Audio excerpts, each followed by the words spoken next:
arrangement, whatever. And we do pray that there are many means through which they will be able to reach us out and send in their views and comments so that they too can be part of the dialogue. At this point, I want to invite the remarks from the organizers. Let me invite Siatin to come and give your remarks and welcome remarks. Siatin will be represented by Mr. Herbert Kafero, Programs Manager, who is representing the boss, Jen Nalunga. Have the floor. Thank you so much. Our guest of honor, the Right Honorable Rebecca Alitwala Kadaga, the first Deputy Prime Minister and Minister of East African Community Affairs.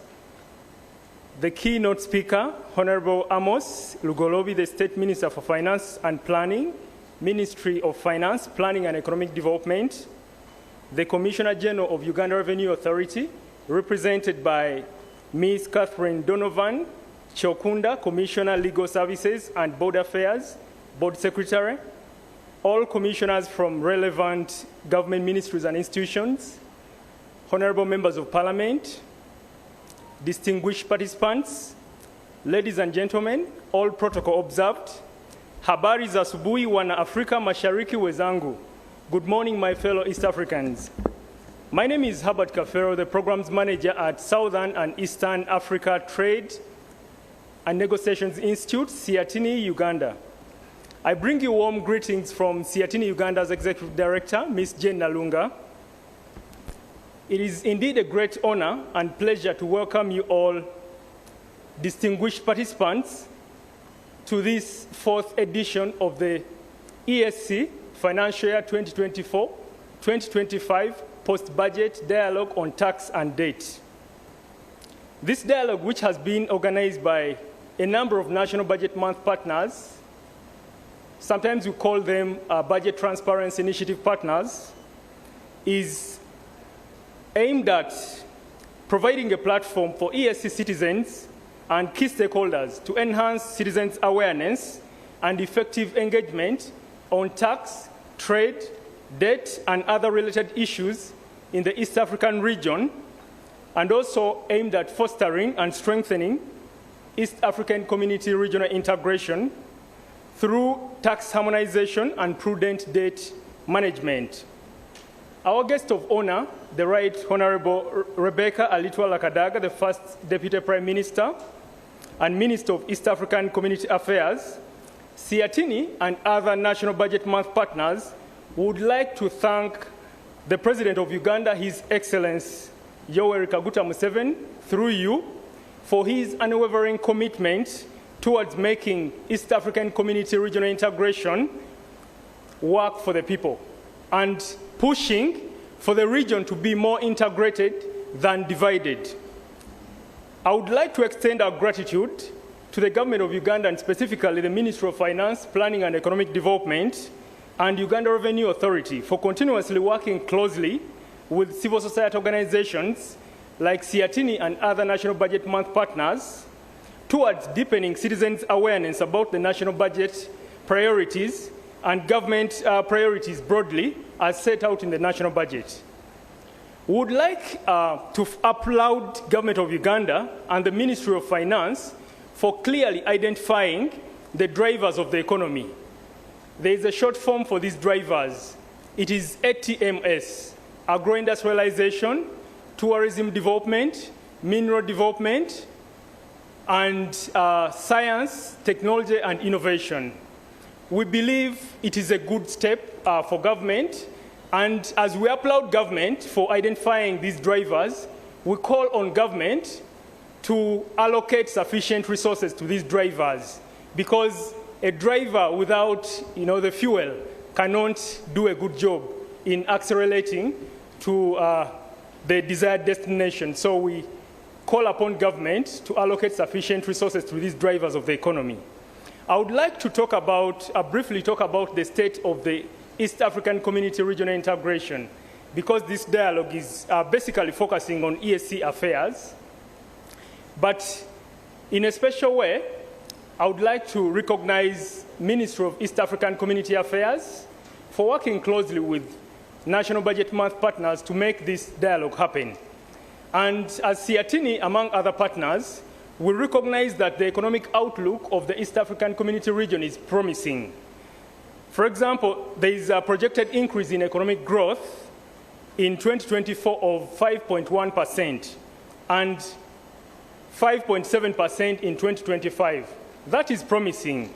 However, there are a number of challenges we have, and some of these challenges are already known to most of us.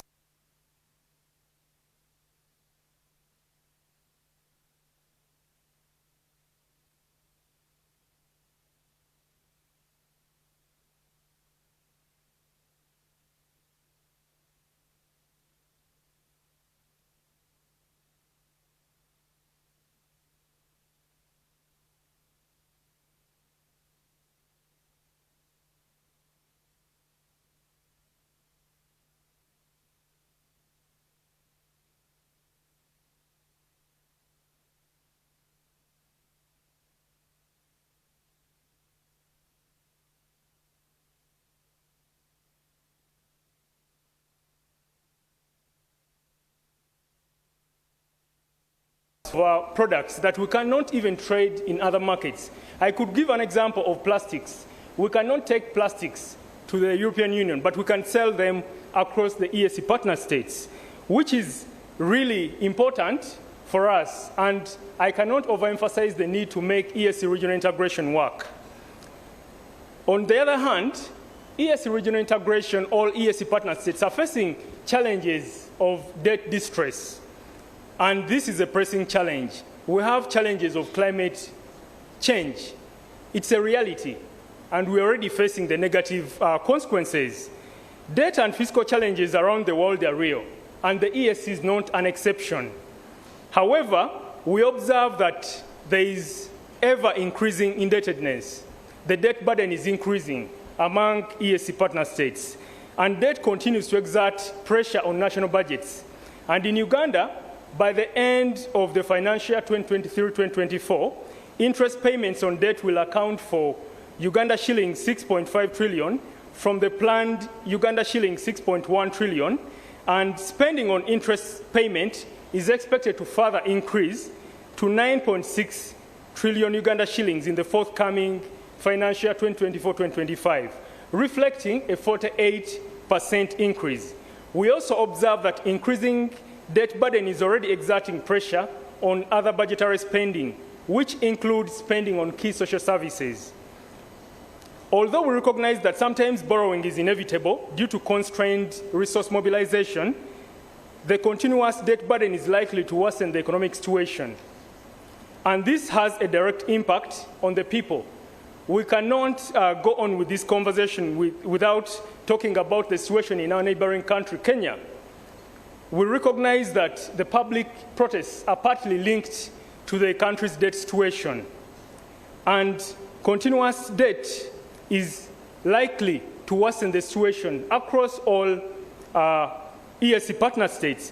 Whereas in Uganda, debt service is expected to take up to 46.7% of the financial year 2024-2025 national budget, Kenya's fiscal deficit pressure primarily comes from debt repayments. We cannot also ignore the public protests in the context of the consultations around tax bills. We have observed that the consultations around tax bills are not given adequate time. We observe that the 2 weeks are not sufficient enough to allow for adequate consultations. And the riots, the protests among traders here in Uganda were an indicator of the limited consultations, among other things, that if we gave consultations more time, let's say a month or even 2 months, if the planning can allow, then we would be able to exhaust all the consultations from key stakeholders and groups. And we call upon government to consider extending the time for consultations on tax bills, because they feed into the national budget process. And as we talk about how to to do things better in terms of addressing our debt situation, there is need to rethink how to address the debt problem, the debt situation, by equitably enhancing domestic resource mobilization, curbing revenue leakages, and curbing leakages broadly, including addressing corruption that is actually become the talk of the year. There is also need to widen the tax base by tapping into the untapped revenue sources, but also casting the net wider to consider those that are outside the tax bracket. There is also an important issue around concluding tax harmonization. There is slow progress towards tax harmonization in the EAC, and this is distorting trade. We also observe that there are recurrent non-tariff barriers. We've had non-tariff barriers over the years, and they recur. As we address one non-tariff barrier, more non-tariff barriers emerge. And as a way of addressing these non-tariff barriers, we are calling upon, through Right Honorable Rebecca Kadaga, the First Deputy Prime Minister and the Minister in charge of EAC Affairs, to call for the review of the East African Treaty, Community Treaty. We now have 8 members of the EAC, and the context has since changed since the treaty was adopted. We've faced a number of challenges as partners.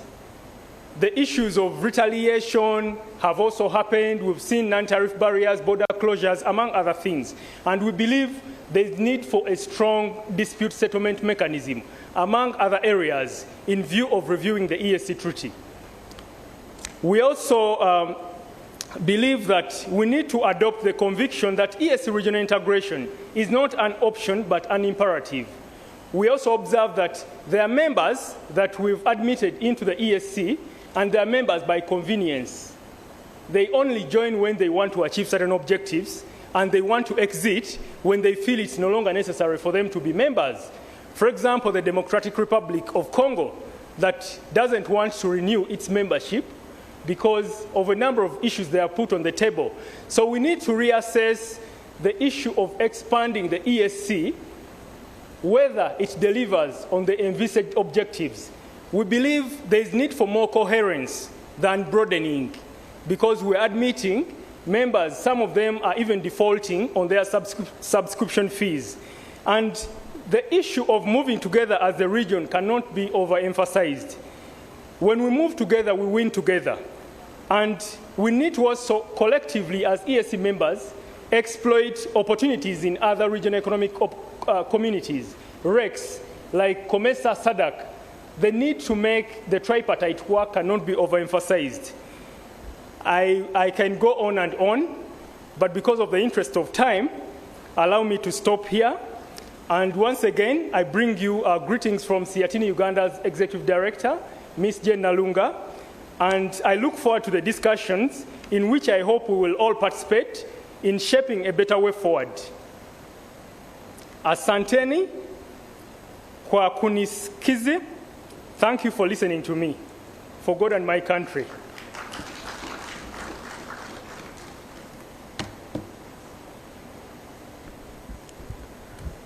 Trust me not to venture into the Kiswahili, but a round of applause, another hand clap for Herbert Kafero, and please take our greetings also to Jane Nalunga, my friend. You are where are you? You should come and give us some remarks. After you, I will invite Honorable Saro Pendi to invite the Right Honorable First Deputy Prime Minister. There I can't reach. Where I can't reach, I know she can reach for me and not ask me for a chicken. Thank you.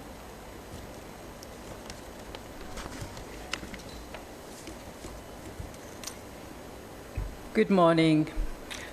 Our guest of honor, the Right Honorable Rebecca Kadaga, First Deputy Prime Minister and Minister of East African Affairs, honorable members present, honorable members of Parliament present, the Secretary General of the East African Community, Executive Director of CITINI, heads of government ministries, departments and agencies present, management and staff of URA present, members of the civil society present, members of the media fraternity present, our valued taxpayers present, distinguished guests, ladies and gentlemen.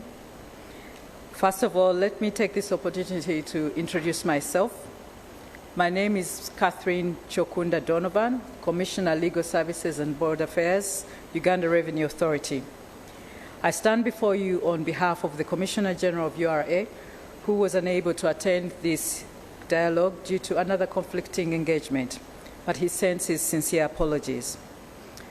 Allow me to thank our fellow conveners of this engagement with whom URA partnered, that is Setini, Uganda, our line ministry, the Ministry of Finance, Planning and Economic Development, and the Ministry of East African Community Affairs for having organized this dialogue to discuss the East African post-budget for the financial year 2024-2025 on tax and debt under the name of Shedding Light on Uganda's Tax Regime in the context of harmonization of tax policies within the East African community. Ladies and gentlemen, the post-budget engagements are aimed at sensitizing the public on the national budget, tax policy measures to create awareness and promote the culture of voluntary compliance among taxpayers. This budget month is always dedicated to dissecting tax policies and amendments as passed by Parliament and read by the Minister at the National Budget Speech Day. As we gather to discuss and reflect upon the national budget for the upcoming fiscal year 2024-2025, let us take note of the fact that the national budget is not merely a collection of numbers and figures. It is a blueprint that outlines our nation's priorities, aspirations, and commitments to our beloved country, Uganda, and the countrymen at large. With the new financial budget of Uganda at 72.136 trillion, URA is faced with an uphill task of collecting 31.982 trillion to fund a substantial part of the national budget. It's not going to be easy, but it's feasible and achievable. Therefore, as we delve into the intricacies of this budget, it becomes evident that every item represents a decision aimed at shaping our collective future. For URA, this means that we get to work with diverse perspectives, including policymakers, traders, business communities, and industry leaders. On that note, for Uganda to fully monetize her economy through commercial agriculture, industrialization, expanding and broadening services, digital transformation, and market access, URA shall complement the efforts of domestic revenue mobilization through enhanced tax administration. With reference to the national budget for the financial year 2024-2025, the key priority areas for strengthening domestic revenue mobilization include the tax measures that were approved by Parliament to raise more revenue, such as excise duty, VAT, and income tax amendments. Furthermore, URA commits to place emphasis on tax administration measures to enhance compliance through expanding URA's presence, strengthening enforcement, and use of IFRIS, which I say with hesitancy, DTS and rental tax solutions, strengthening exchange of information with other tax authorities, and strengthening the existing enforcement interventions to realize domestic revenue's contribution to Uganda's total resource envelope. In this respect, I want to assure you that at URA we are committed to fostering economic growth and transformation that's inclusive and sustainable. With the new challenge comes new opportunities for us to explore how to make it to the finish line. Ladies and gentlemen, this is particularly pertinent as we are just right to the end of the June month, which is the financial year. But just like the Bible says in Proverbs 14:23, in all toil there is profit, but mere talk tends only to poverty. This verse emphasizes the importance of putting in the effort and hard work to achieve success. Without diligence and hard work, we cannot expect to attain a fruitful outcome. In regards to the East African community, URA is cognizant and would like to appreciate the efforts undertaken by the East African partner states with regards to harmonization of tax policies within the EAC region. We note that one of the major reasons behind regional integration arrangements is to create large investment areas and enlargement of markets that would be beneficial to the entire EAC region. The EAC has prioritized the harmonization of taxation regimes of its member states, and that is to promote coordination of the taxation systems of the member states for the purpose of preventing any national tax measures that would otherwise have a negative effect on the functioning of our planned common market arrangement. In relation, URA appreciates the strides being undertaken to harmonize the tax policies within the region, including but not limited to the EAC Unified Tax Procedures Directive, the EAC Model Tax Treaty, and the EAC Multilateral Double Taxation Agreement and harmonization of excise duty, among others. As I conclude, the budget is more than a financial plan. It reflects our shared values and aspirations. It is a promise to our citizens, a promise of progress, prosperity, and a better future for generations to come. Let us therefore embrace the opportunities presented by this budget with optimism and determination. Together, let us work tirelessly to realize its full potential and build a nation that we can all be proud of. As URA, we extend our sincere gratitude for the support rendered to us from the key stakeholders, ministry departments and agencies, development partners, as well as our valued taxpayers. Thank you for listening to me.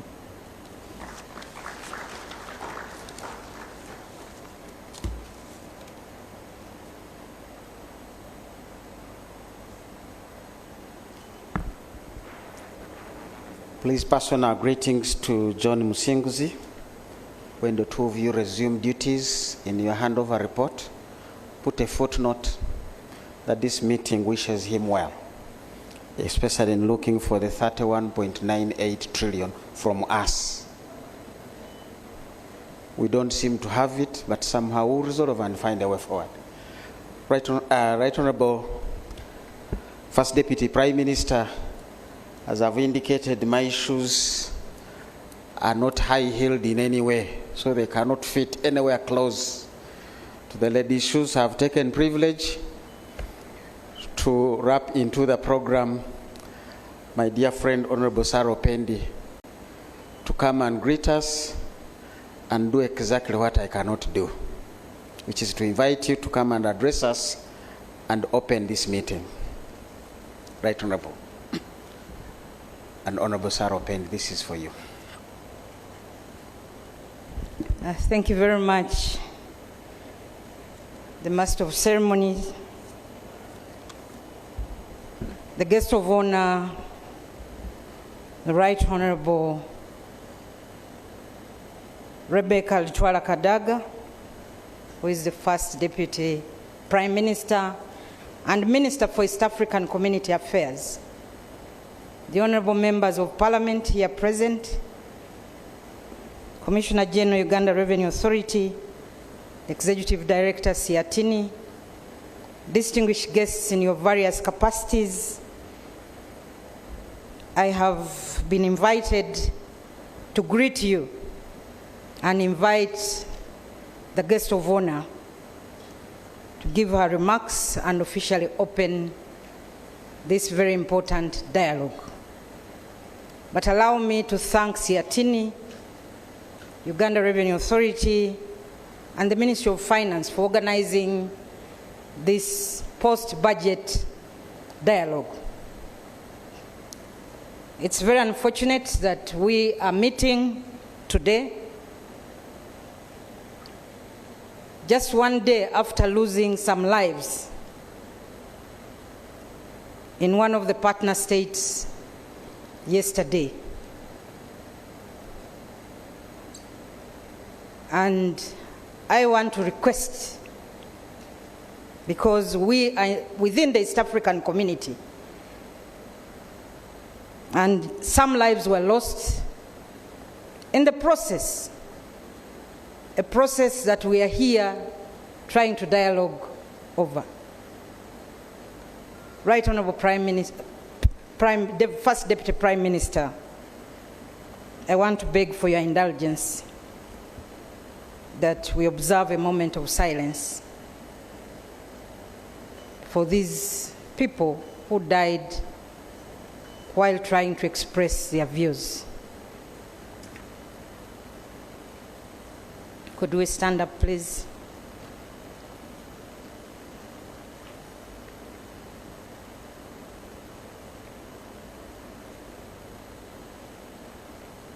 May their souls rest in eternal peace.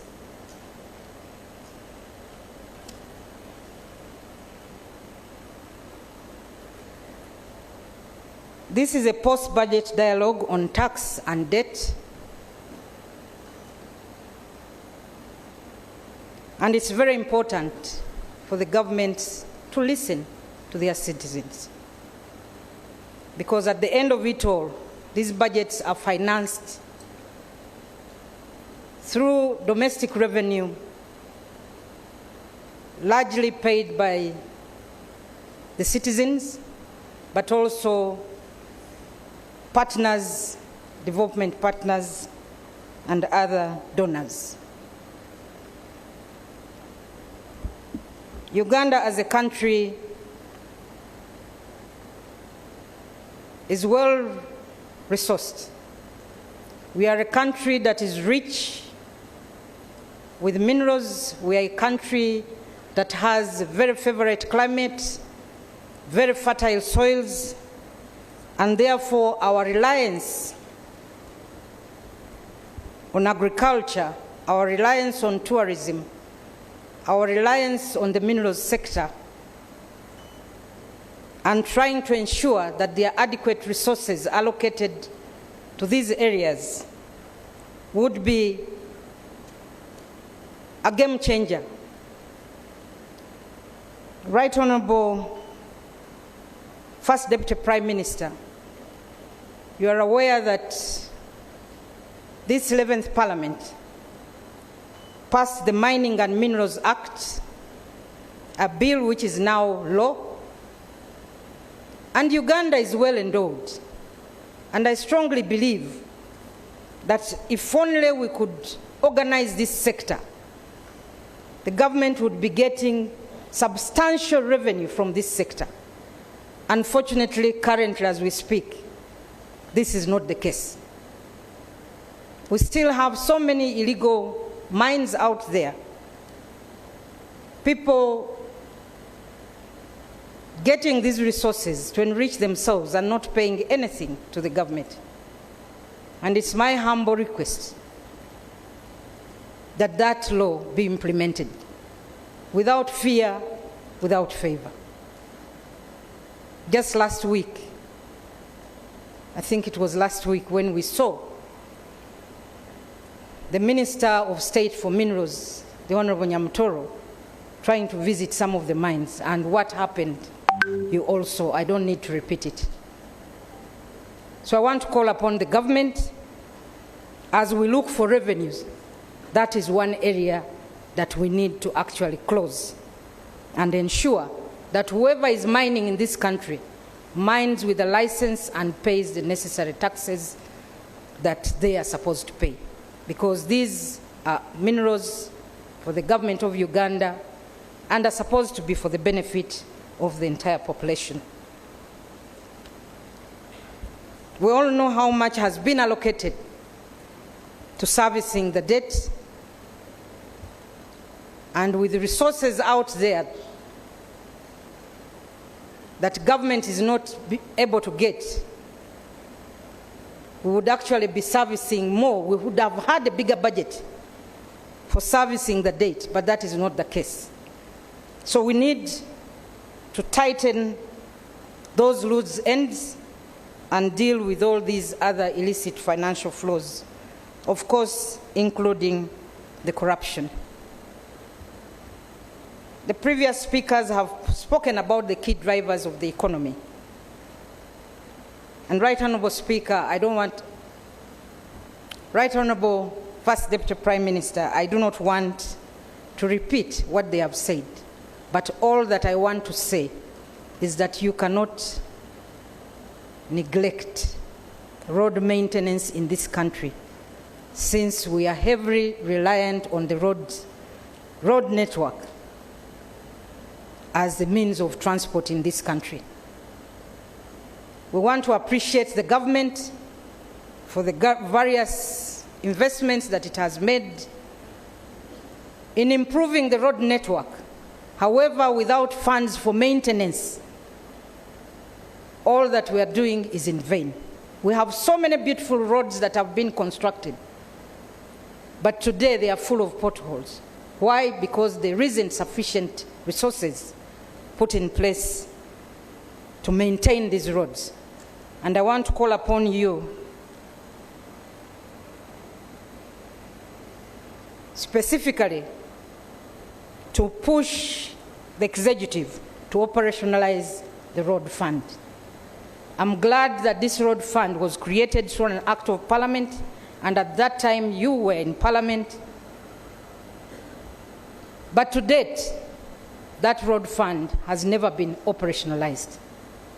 As we talk about the parish development model, as we talk about investments in agriculture,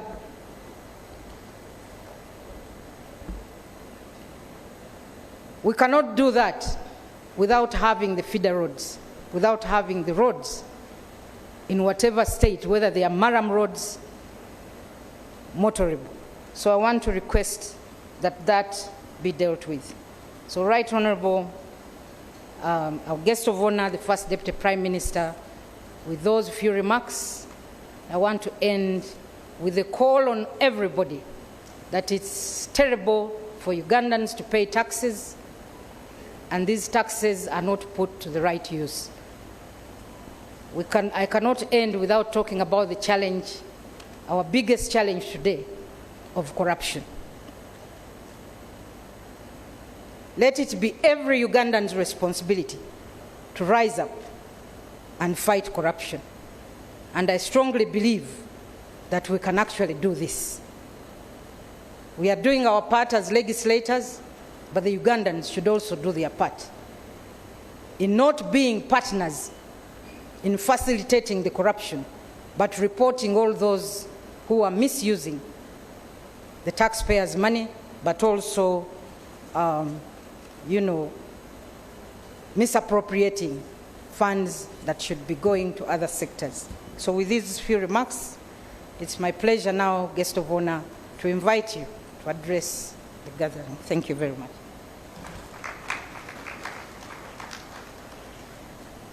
As she comes, allow me to introduce the honorable members of parliament. Could you please stand up? The Honorable Bijirwa, the workers' member of parliament, the Honorable Agnes Kunihira, and the Honorable Etuka from Madi Okoro. Thank you very much.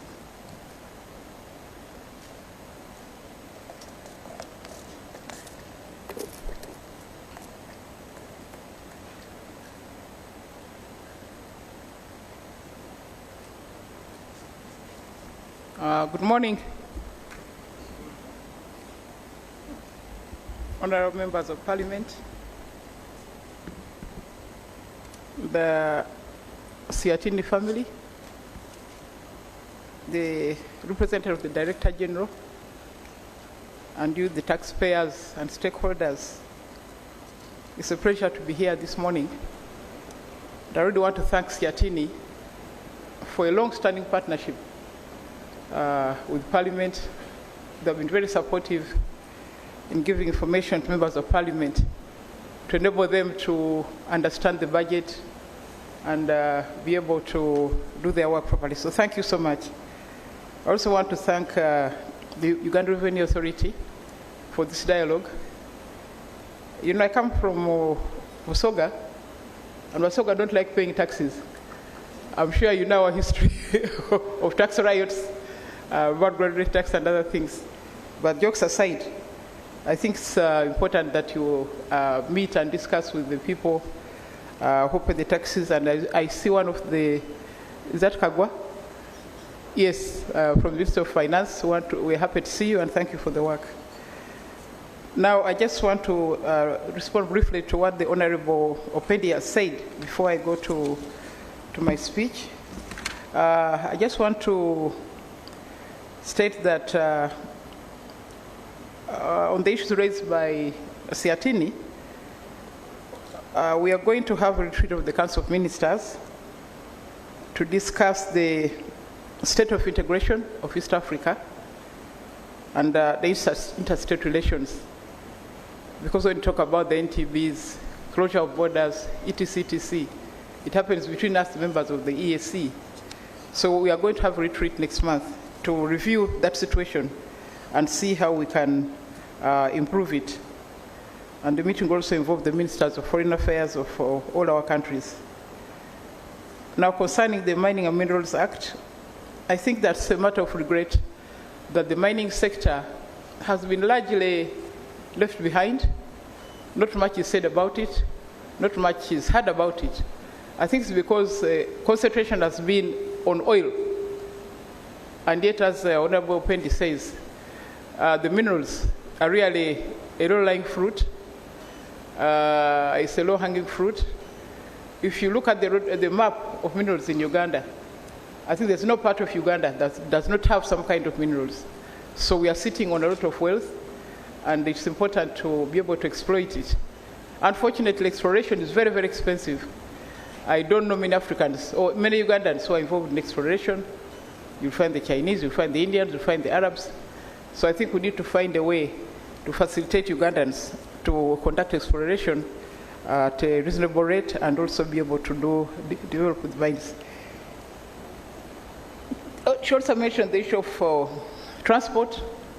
Again, one of the areas that has been neglected is water transport.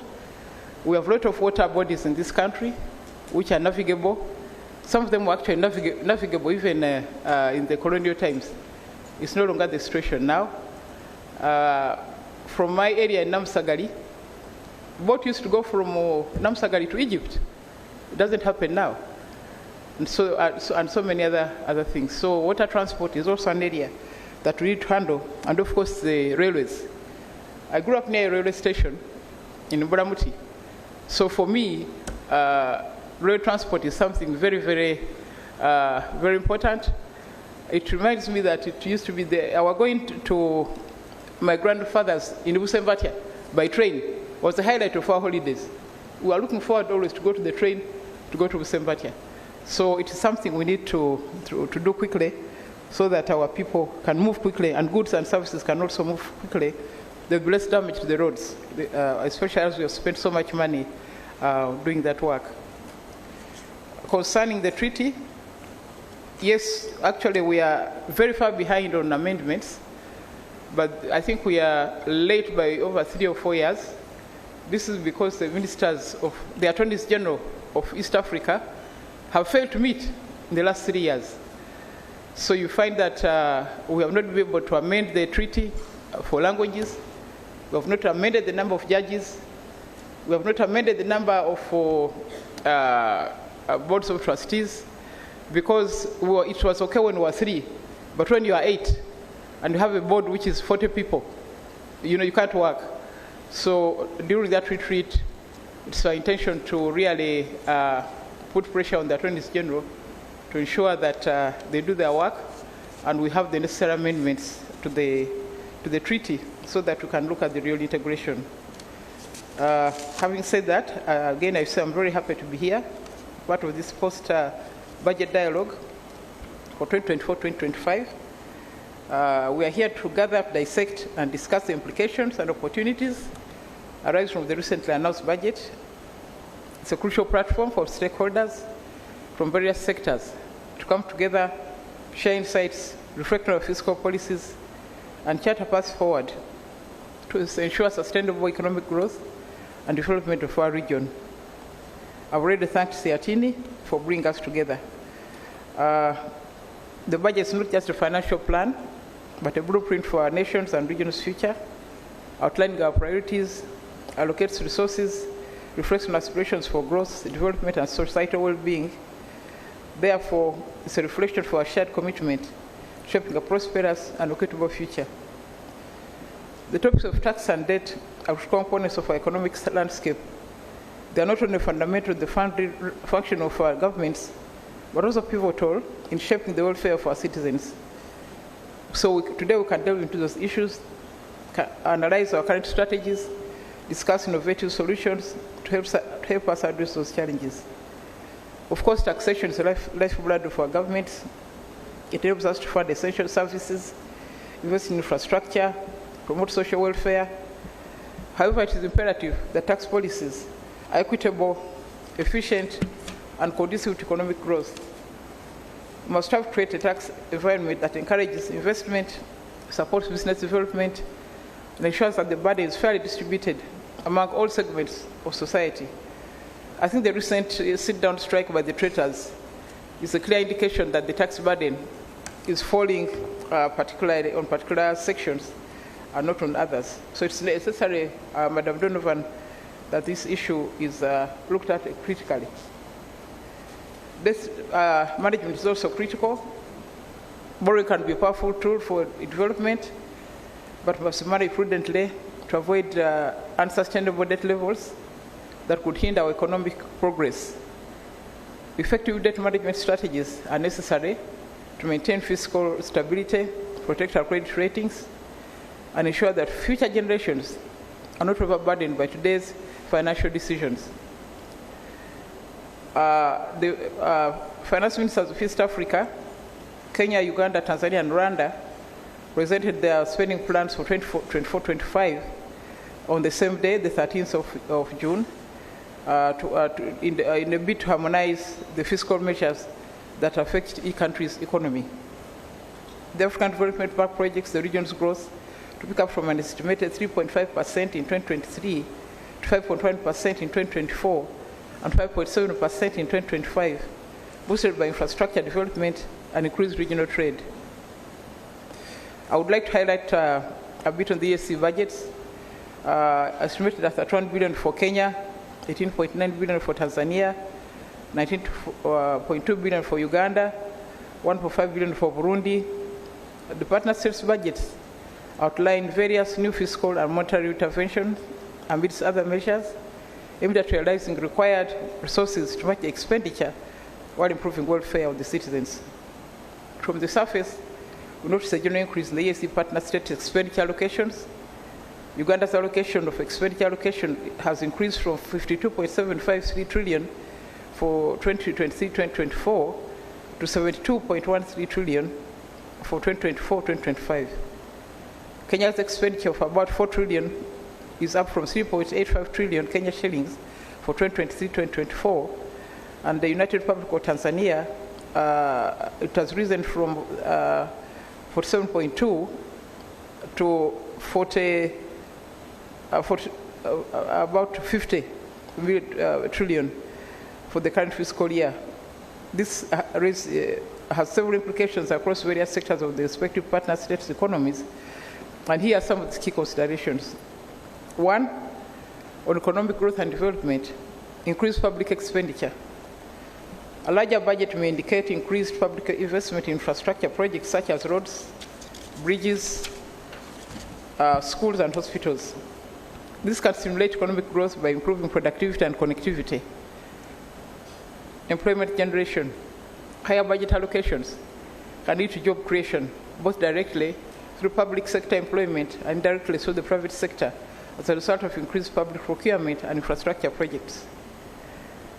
But I do hope that all the governments are taking into account the need to include both the young people and the women who participate in these infrastructure projects. Two, fiscal policy and debt management, revenue generation, to support a large budget, government by need to enhance revenue collection through improved tax administration or by introducing new taxes. This could have implications for businesses and consumers. On debt sustainability, if the budget increase is financed through borrowing, it is crucial to consider the impact on national debt levels. Increased borrowing could lead to higher debt servicing costs, which might crowd out other critical expenditures. On inflation and monetary policy, inflationary pressures, a substantial increase in government spending can lead to higher inflation, if not matched by an equivalent increase in goods and services. The central bank may need to adjust monetary policy to manage inflationary measures. Interest rates, to control inflation, the central bank might increase interest rates, which could affect borrowing costs for businesses and consumers.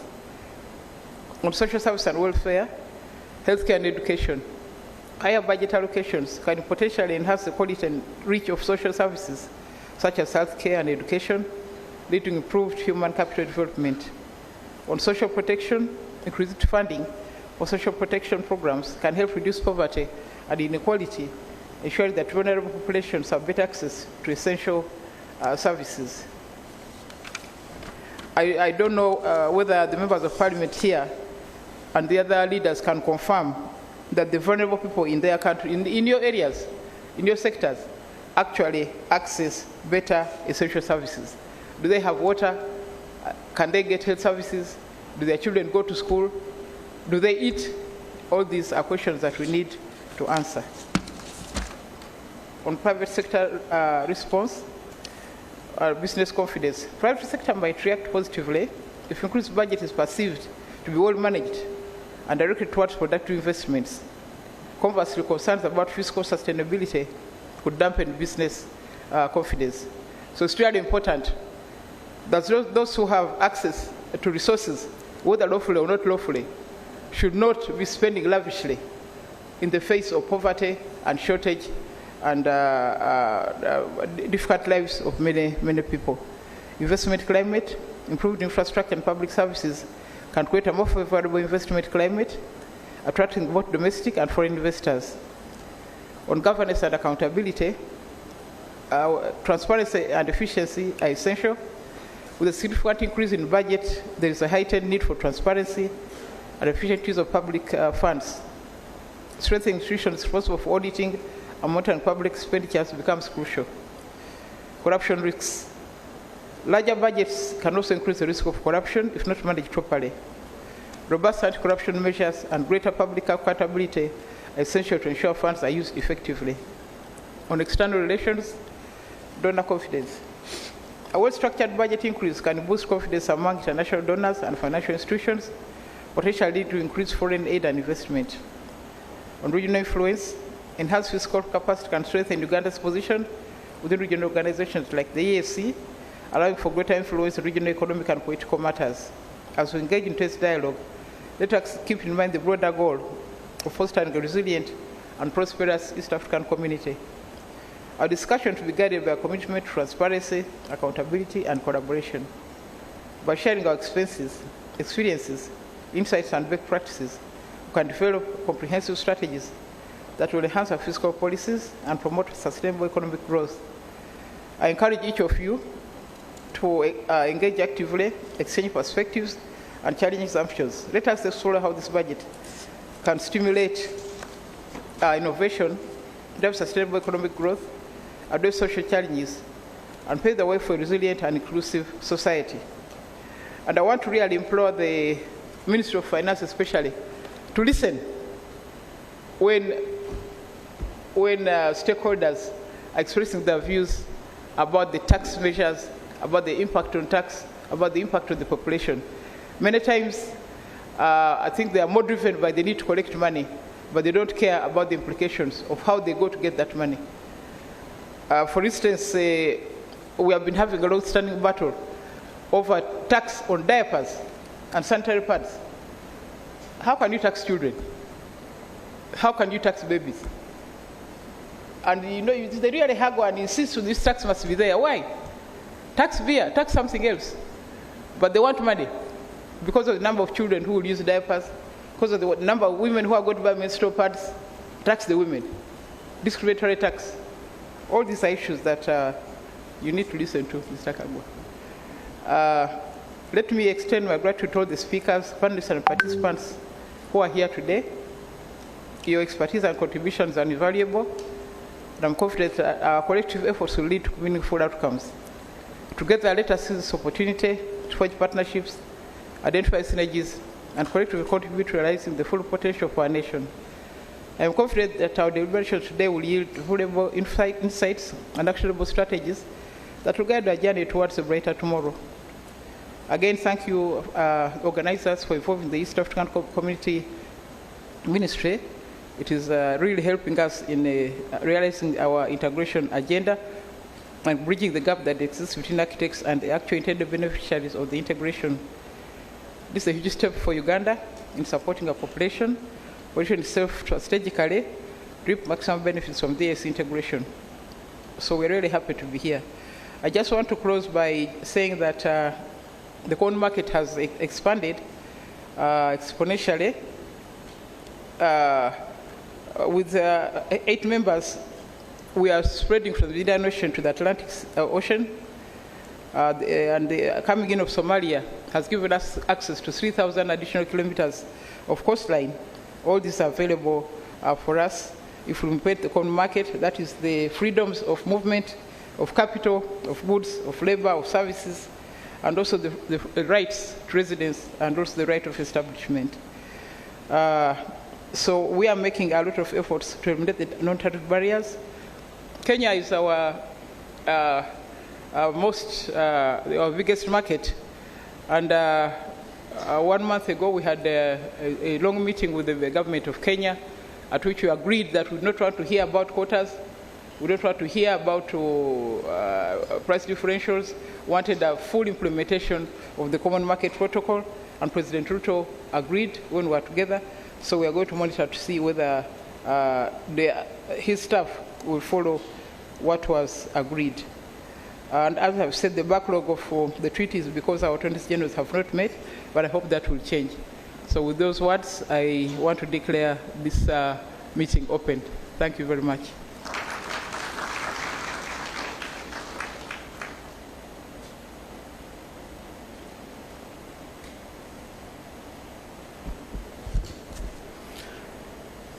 Let me take the privilege of standing right where the Right Honourable First Deputy Prime Minister has been, just before any of you comes ahead of me, and to appreciate and thank you for opening this dialogue and for guiding on how and where we should be taxing. It's not just about finding revenue, where do you find the revenue? But also reminding some of us who engaged the Ugandan train while it still moved.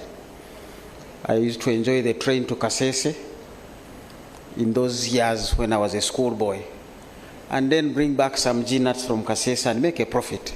I almost dropped out of school to go into business, but I remained focused on the school days. But the train is really a conversation, and I've already been computing the revival of the train around Kampala is already helping those who are using it to save 4,000 shillings per day.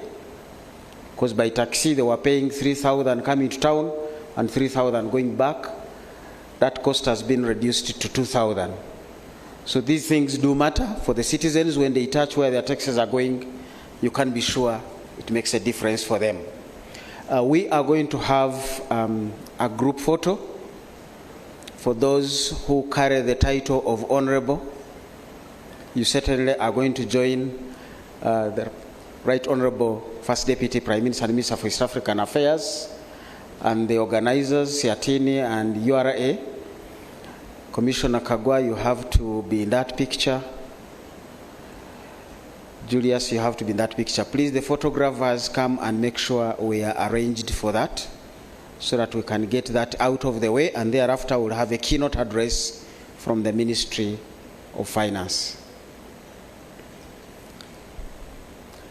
Honorable Saro Pende, I'm back at your feet, requesting you help me with the honors of coming with that table and this table to join in. How is Madi Okolo? Did I hear that? Honorable Agnes Konira, you're welcome. Let's, camera people, please come and we get this out of the way. Do we need seats? Do we need to stand?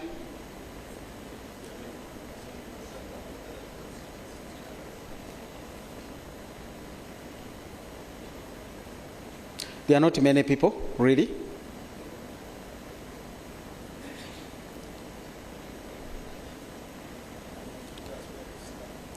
I think let's stand just on either side of the Right Honourable First Deputy Prime Minister and Minister for East African Affairs.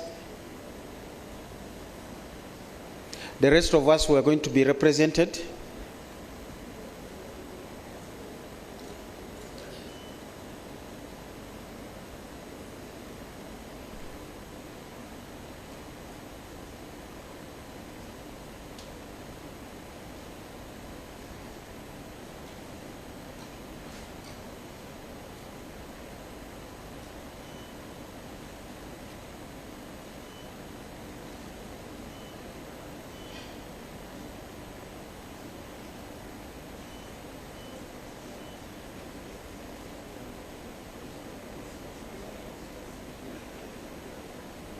First Deputy Prime Minister and Minister for East African Affairs.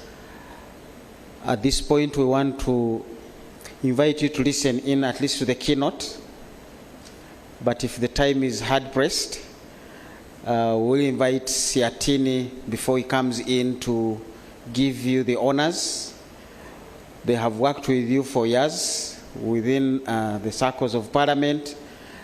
They still want to continue working with you at the East African level. I hope they did not bring a cow. But if they did, then the cow must be somewhere and they can bring a rope. I will receive the rope and deliver the cow home. Is that something we need to do later or now? Okay, let's do it right now so that we can get into the keynote from the Ministry of Finance. Siatini, please do the honors.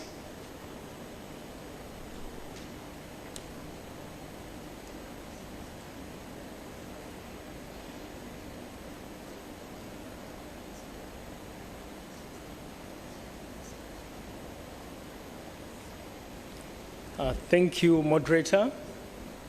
Right Honorable Rebecca Alitwala Kadaga, the First Deputy Prime Minister, from Siatini, Uganda, from the Executive Director of Siatini, Uganda, Ms. Jane Alunga, who is somewhere in Tunis, in some other equally important discussions, sends you warm regards. And from Siatini, we would like to thank you for allowing us to work closely with the Ministry of East African Community Affairs, because as a civil society organization, we don't take that for granted. We truly believe in the East African community regional integration because it offers numerous opportunities. And as Siatini, we strive to make it work for the EAC citizens, the private sector, the MSMEs, but also for all EAC partner states. And from your remarks, we are able to capture a number of important processes that we'll be engaging in and also furnishing the different policymakers and technocrats with information to inform the discussions, the retreat that is yet to happen in view of taking stock of the progress of EAC regional integration, but also the review of the EAC treaty. We truly believe that if we review the EAC treaty and commit to different things, especially strengthening the dispute settlement mechanism, we will then reaffirm our commitment in a better way, because as the EAC is now, we observe that some members are not committed like how other members, like Uganda, are. And we believe the review of the EAC treaty will address a multiplicity of issues, including the recurring non-tariff barriers, among other issues, and strengthen dispute settlement mechanism, but also review the mandate of the East Africa Court of Justice, among other things. And the issues around tax harmonization, we also recognize that there is progress. However, we need to move from paper to action and remove all the distortions and also implement the common external tariff. We've observed that Kenya has gone on to sign bilateral trade agreements individually with the European Union, and is also negotiating the Strategic Trade and Investment Partnership with UK, among other agreements and partnerships that individual EAC countries are pursuing. And that is not in the spirit of EAC regional integration. In fact, we observe that it's against the principle of variable geometry. The principle is being misinterpreted in favor of individual interests. Thank you so much. We have this bag. It's full with publications that we believe could enrich some of the discussions you are yet to undertake. And at Siatini, we are big on research. In fact, we pride ourselves in undertaking research to inform alternative policy measures that could be taken on and yield the much needed sustainable development, poverty eradication, and shared prosperity across the EAC region. Thank you so much.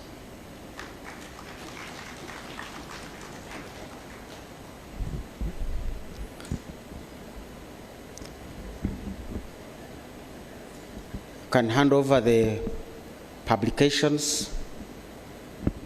Right Honorable First Deputy Prime Minister and Minister of Relations to take the East African community and Uganda forward. We want to appreciate the time we have spent with the First Deputy Prime Minister and Minister of East African Affairs, and want now to engage in the next phase of our discussion, which is going to be a keynote address delivered by my friend Moses Kagwa on behalf of Honorable Amos Lugorobi from the Ministry of Finance. Moses Kagwa, you'll introduce yourself. I was discussing with you, there were changes that were here and not here. You'll come and tell us, who are you? Besides being Moses Kagwa in the Directorate of Economic Affairs.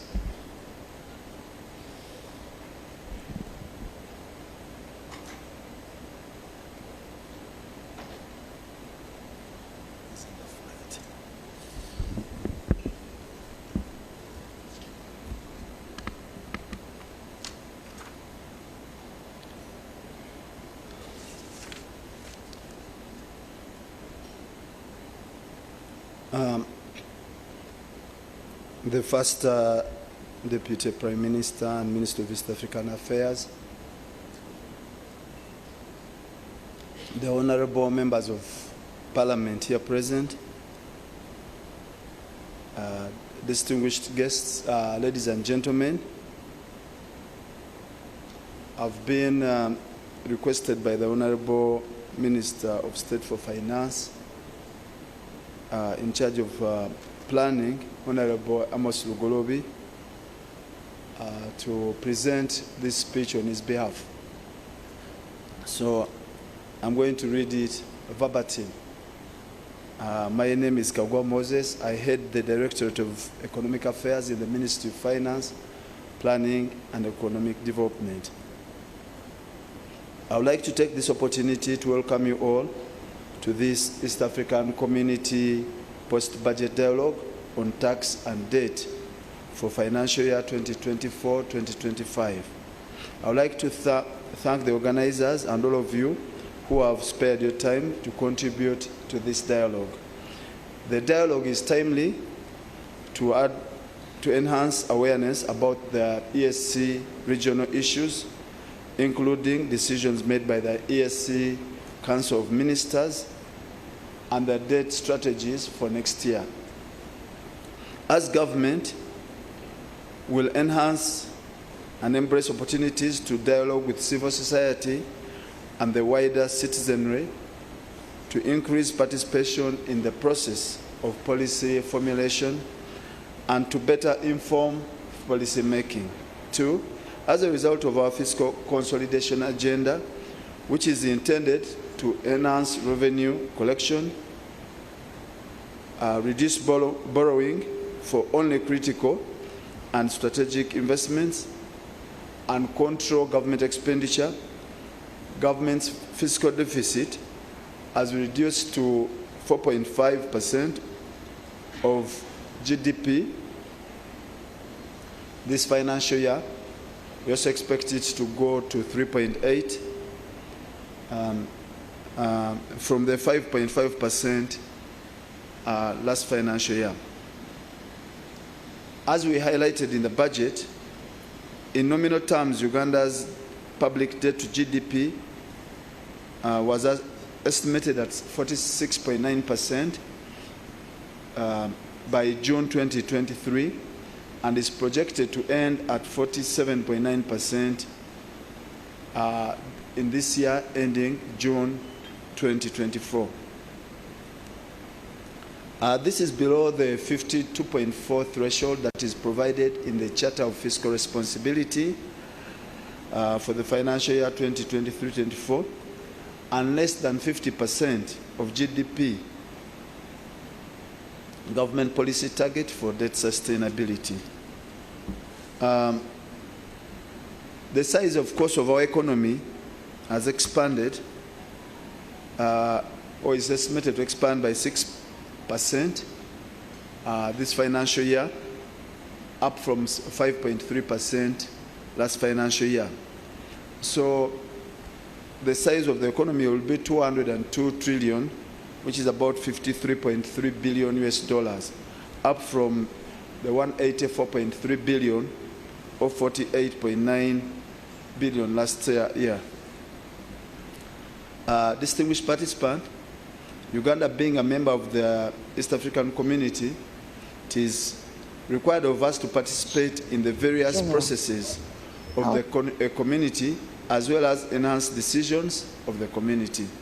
Therefore, my keynote address will focus on highlights of the EAC Council of Ministers' decisions for financial year 2024-2025. The budget for financial year 2024-25 focuses on full monetization of Uganda's economy through commercial agriculture, industrialization, expanding and broadening services, digital transformation, and market access. The EAC has deepened its regional integration agenda. The intra-EAC total trade has grown by 13.1% to 12.1 billion in 2023, up from 10.6 billion in 2022. The percentage shares of intra-EAC trade in EAC total trade was 15% in 2023. The intra-EAC export increased by 3.78% to 6.55 billion in 2023 from 6.32 billion in 2022, while intra-EAC imports grew by 26.7% to 5.55 billion in 2023, up from 4.43 billion in 2022. I therefore call on the private sector, public sector, and the civil society to exploit the benefits of expanded markets both at the regional and global level. To that end, government will enhance coordination of public and private sector actors to leverage regional and international cooperation with a view of maximizing all the available market opportunities. The EAC partner states finalized the comprehensive review of the common external tariff and agreed on a four-band structure with a minimum rate of 0% duty levied on imports of raw materials and capital goods, 10% charged on imports of intermediate goods, 25% duty charged on imports of finished goods not readily available in the region, and a maximum rate of 35% charged on imports of finished goods readily available in the region, and import duty rates above 35% to 100% reserved for what we call sensitive products, where Uganda or the region has competitive advantage, such as agricultural products. The implementation of the new CET already commenced in respect of all products imported into the community. The objective of the comprehensive review of the CET was to mitigate distortions in the structure of the previous common external tariff and economy, eliminate barriers to intra-regional trade, provide higher protection to EAC industries, increase social welfare, and enhance competitiveness of our industries. In addition, it provides an effective rate of protection to nascent industries, create a level playing field, favorable tariff differential to support investment in higher value chains, a promotion of welfare through creation of employment and increased government revenue, which will enhance the regional industrial development. Whereas the EAC partner states should be implementing the new EAC CET 2022 structure without any changes, during the implementation, a number of challenges are encountered, such as dynamics in the industrial development, need for import substitution, and specific sector development or protection. This is why the EAC partner states we are allowed to either stay application of the CET in some respects and apply different country-specific rates. It's within this context that Uganda proposed modest measures for financial year 24-25 that were approved and adopted by the EAC Council of Ministers for effective implementation come 1st July 2024.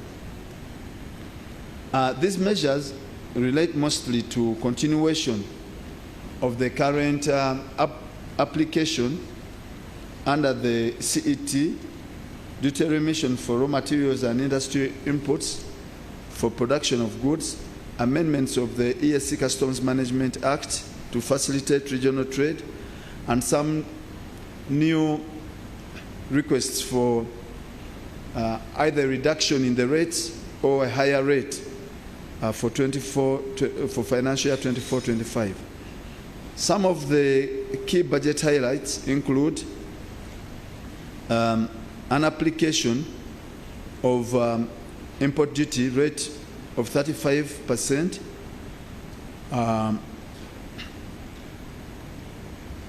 for rubber products where we have the capacity to produce them, an import duty of 25% on fully built units of hybrid vehicles, electric vehicles and electric motorcycles. Last financial year we had gone to 0%, but now we have gone back to 25% because we have capacity to produce these vehicles here through Chiram Motors. This measure is intended, of course, to protect our local assembly and manufacture of hybrid vehicles. And we are also applied 0%. We are allowed to apply a 0% on postpartum mesh paints for medical purposes only. We want to reduce the cost of medicines in this country, and we don't tax them. We also requested for a rate of 10%, I mean 35% on spades and shovels, because we have people manufacturing them here. We are also allowed to apply a rate of 35% or a specific duty rate of US dollars 1.1 per liter, whichever is higher, for what we call undenatured ethyl alcohol of an alcoholic strength by volume of 80% or higher, and denatured ethyl alcohol and other spirits denatured of any strength. The local manufacturers in the EAC region have invested in the local production of both undenatured and denatured ethanol with sufficient capacity. This will also resolve the issue of undervaluation. For most products, we continued applying the rates that we had this year, so the status quo stays. And this is, of course, to provide certainty and predictability to manufacturers and the business community. So we continued applying tariff bands of 0%, 10%, 25%, and 35% on specific products. And And there were also rates which we have been applying, for example, on agricultural products to protect our farmers and the manufacturers here. So we continued. And the examples of this include meat and edible meat offals, potatoes, fresh or chilled, sausages and similar products, chewing gum, other sugar confectionaries, biscuits, honey, ready-to-drink juices, ginger, jam, processed tea, and coffee. We also have what we call duty remission schemes.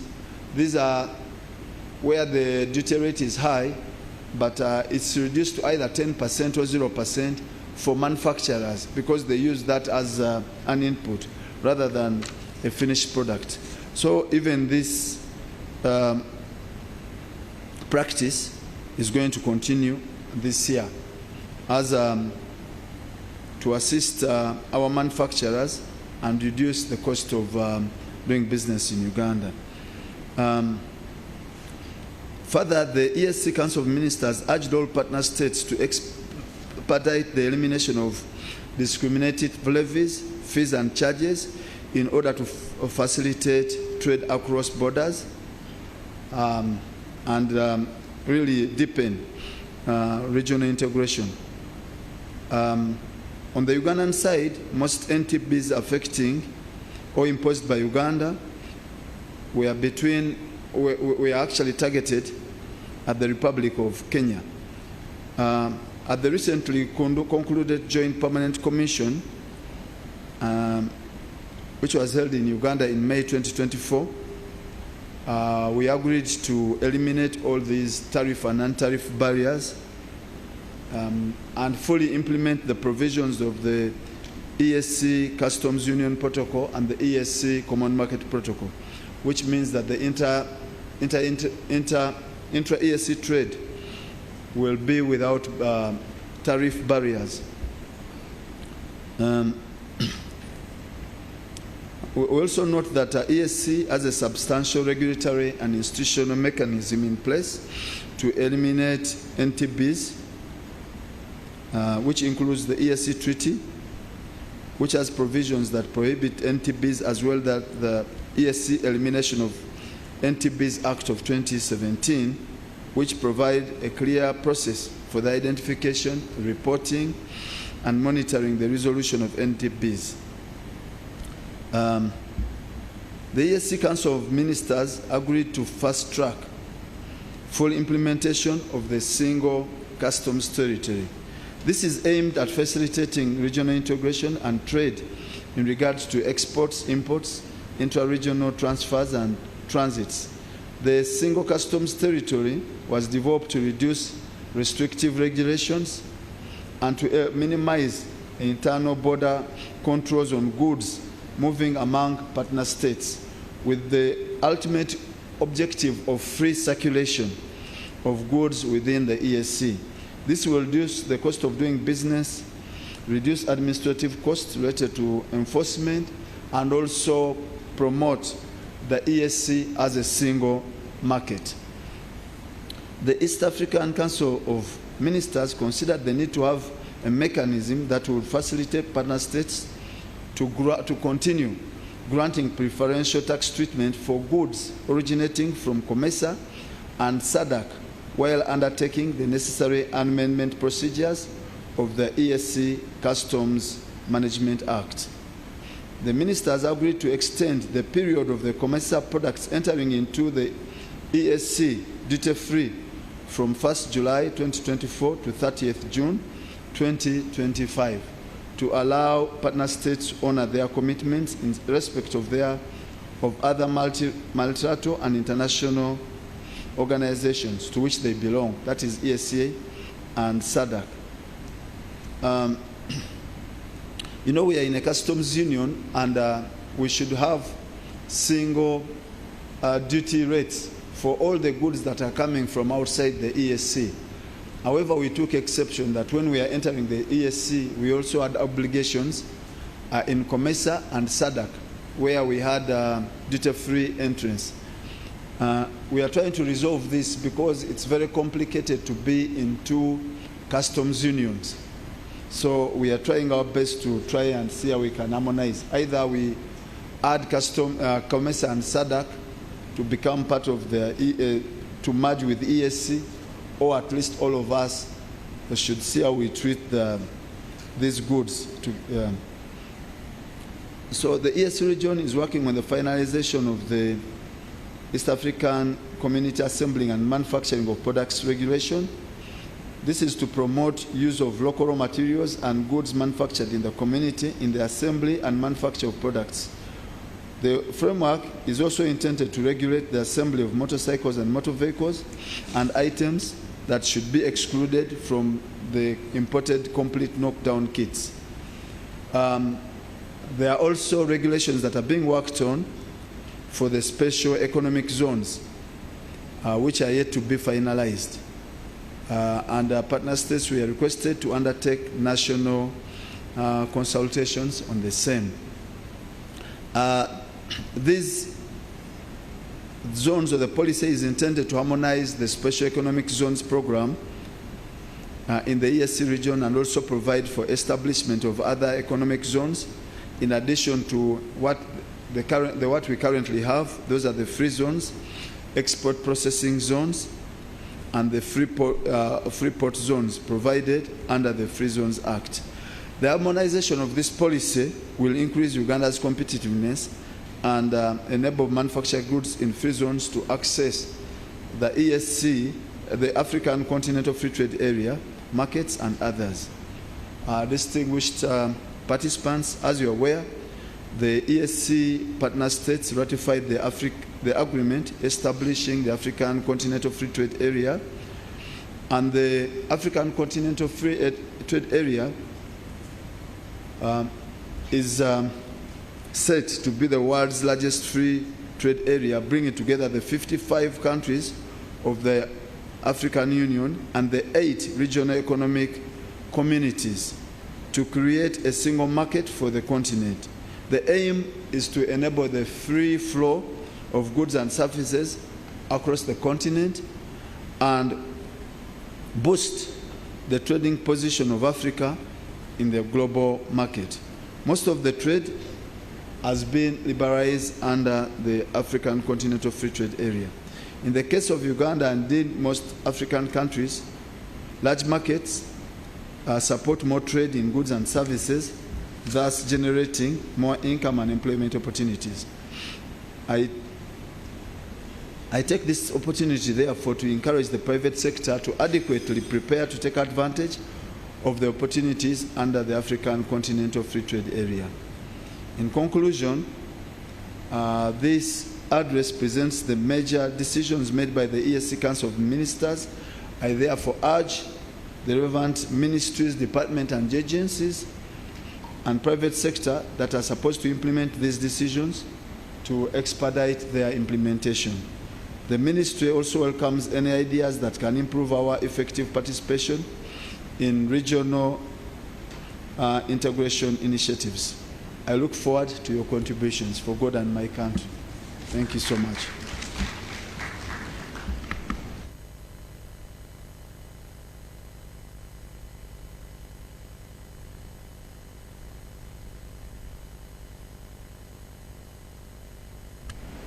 Let's clap again for Mr. Moses Kagwa for ably delivering the message from the Minister of Finance and therefore the Ministry of Finance. And as we chew the card, we're going to be assisted by a panel that will come here and give us some additional insights. One of us is supposed to join us from online. I want to recognize the presence of Honorable Okwang Phillips, who is with us in the House. Honorable, you're welcome. We are speaking to matters that in Kenya you saved us them going that way because you deliberated well in Parliament and we didn't have to bring our Parliament to your Parliament, which is our Parliament. But this is the dialogue because in Uganda we have quite a lot of dialogues. We listen to each other. We have very many opportunities and avenues of bringing this to conversations. I'm going to invite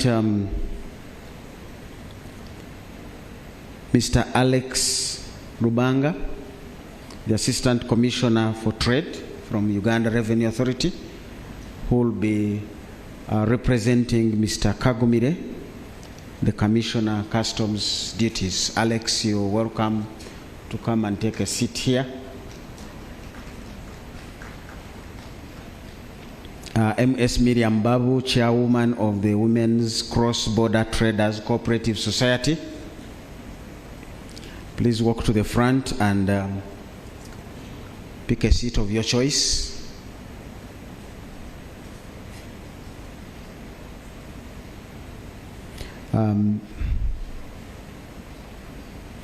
Another Mr. John Bosco Kalisa, the Chief Executive Officer, will be joining us through the cyberspace if nobody has disrupted the internet for whichever other reasons that they have. Mr. Robert Suna, Tax Investments Consultants, please come and have a seat here. We want to have a conversation with you as well. This particular panel is really looking at, these are various stakeholders, and they are going to shed light on the current context, highlighting some of the challenges and disruptions posed by the crises, the different crises really, in international trade dynamics, the local economic landscape within East Africa. I think Kafero raised quite a number of issues. So they will present to us recommendations on strengthening regional integration in the EAC through collaboration, harmonization of tax policies. You'll share practices jointly to address the common challenges in tax administration that we do face. I will start with Mr. Suna. I want to shed some light on the work you do and how that is relevant to the discussions for the day, but also give us ideas on the implications of changes in the form of tax amendments in the EAC and how they are poised to close the revenue leakages and curb illicit financial flows. I believe I haven't asked you to bring a crocodile to the house. These are things you deal with more regularly, and you should find comfort in them. Mr. Suna, please. Thank you very much, moderator.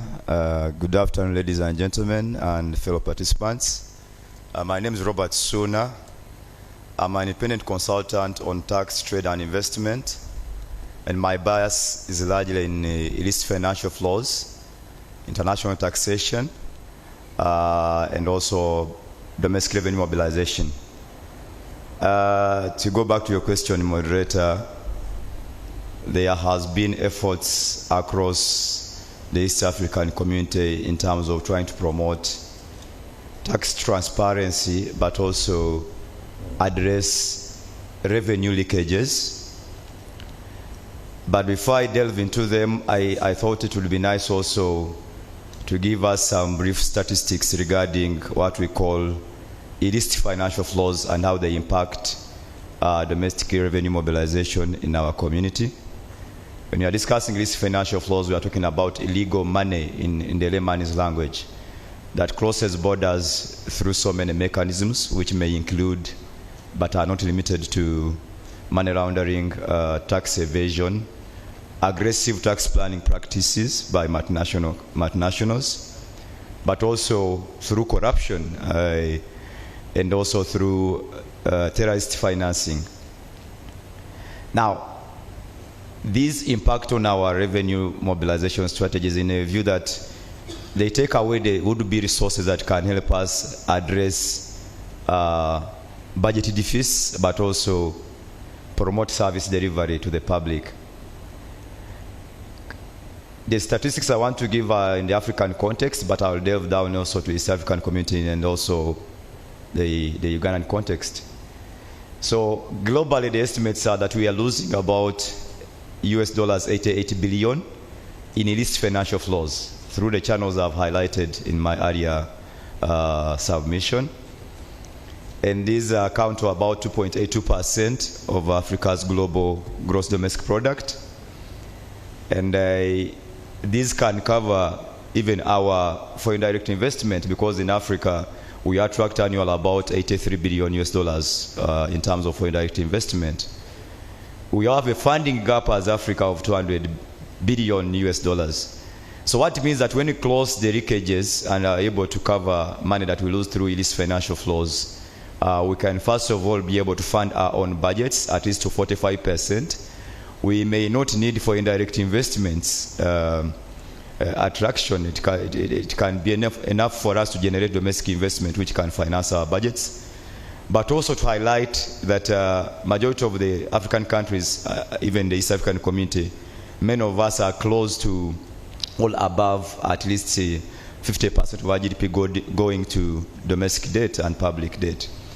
So why is it important that we can use the tax system to address these burdens and address these financial flows? First of all, you and I know that we have been able to see Uganda, Tanzania, and Kenya implementing revisions in their domestic laws aimed at promoting tax transparency.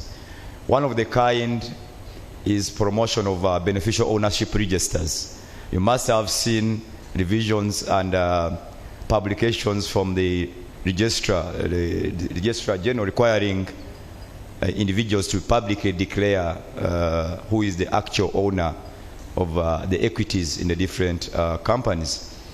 These revisions have also been made in the tax laws, the Income Tax Act, the VAT, and the rest. Uganda also implemented, and so Kenya does, the Exchange of Information Act, which requires seamless acquisition of information across the operations of all multinationals in the different jurisdictions. Uganda, Kenya, Tanzania, and Rwanda are members of the global initiative on tax transparency, which enables member countries to exchange tax information regarding the operations of the different multinational enterprises. So these are all aimed at trying to address tax leakages. I have seen also revisions this year which have expanded definition of a branch in the Ugandan context to define what a permanent establishment is for tax purposes.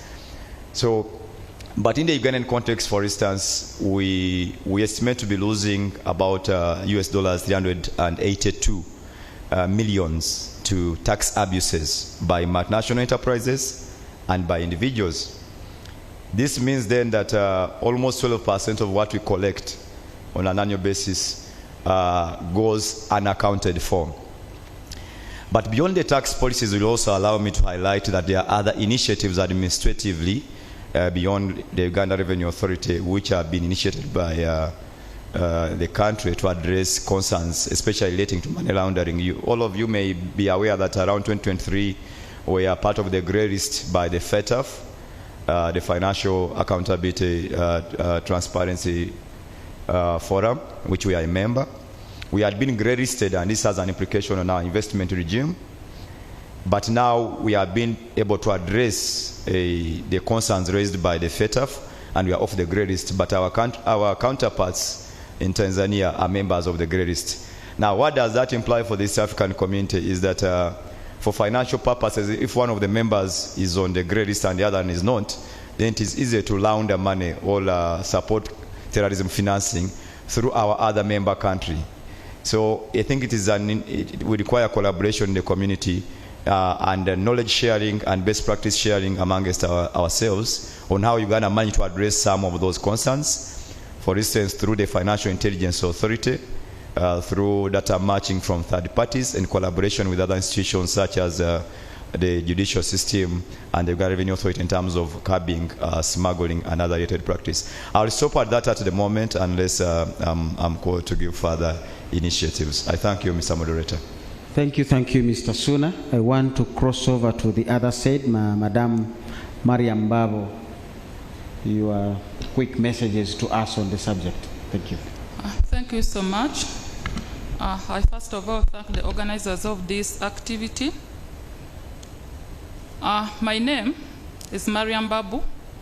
I'm the chairperson for Busia Women Cross-Border Traders Cooperative, as well as the chairperson for the Ugandan National Women Cross-Border Traders Union.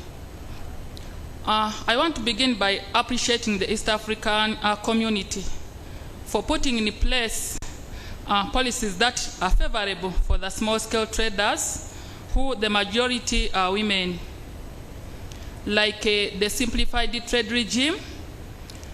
This is the custom union's rule of origin, which states that those goods below $2,000, they originate within the region and they are on the list of the common goods agreed on by the partner states, are exempted from paying import duty, but they can pay other taxes like a VAT and withholding, as we experience it when we do cross-border trade across our borders. I also want to thank the Ministry of East African Community Affairs for supporting the Uganda National Women Cross-Border Traders Union for sensitization activities that has empowered our women traders with information regarding taxes. In a special way, I want to thank the first Prime Minister and the Minister for East African Affairs, Honorable Alitwala Rebecca Kadaga. She has always provided a listening ear to us whenever we report trade barriers, and she has taken action.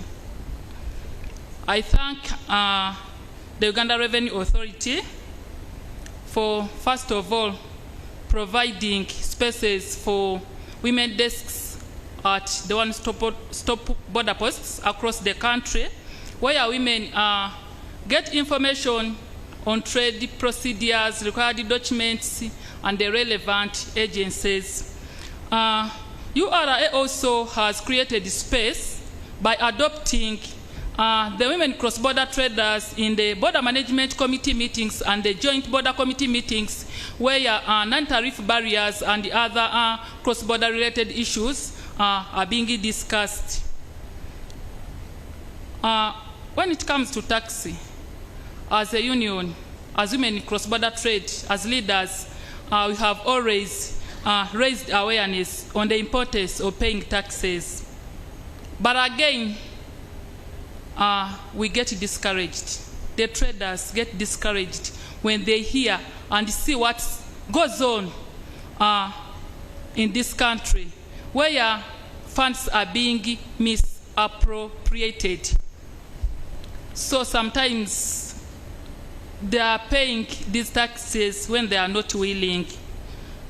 When traders hear that funds are being misused, and infrastructure like roads are in poor conditions, our health facilities don't have drugs, this discourages us, and some of them intend to avoid paying taxes.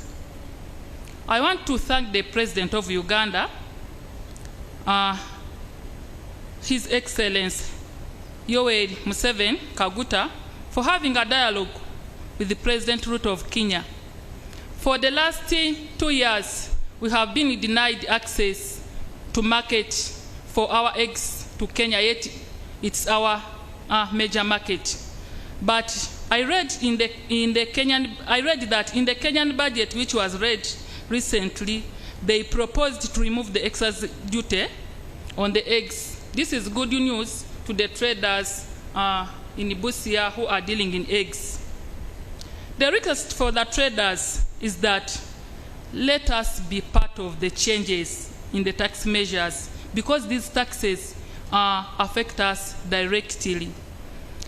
What are the challenges we have as traders, more so as women in cross-border trade? Traders always face double taxation, as their goods are taxed by the exporting and the importing states. Then, in addition to the official taxes, there is a lot of informal fees which is paid by the women in cross-border trade, because you all know that, and research has it, that 80% of the informal cross-border traders across the borders are women. So in addition to that official tax, there are also informal fees, which increases the cost of doing trade and affect the businesses. Many small-scale traders have no access to timely and accurate information about tax obligations and changes in the laws. This lack of information has led to unintentional non-compliance. Efforts by the EAC to harmonize tax policies and reduce trade barriers are ongoing, but have not yet fully addressed the needs of small-scale traders. We have experienced losses of our money by closures of the border. We have experienced losses of our monies by immediate bans. Like the other year, Kenya banned the importation of sugar cane, and many trucks of sugar canes were stuck at the border and people lost their monies. There is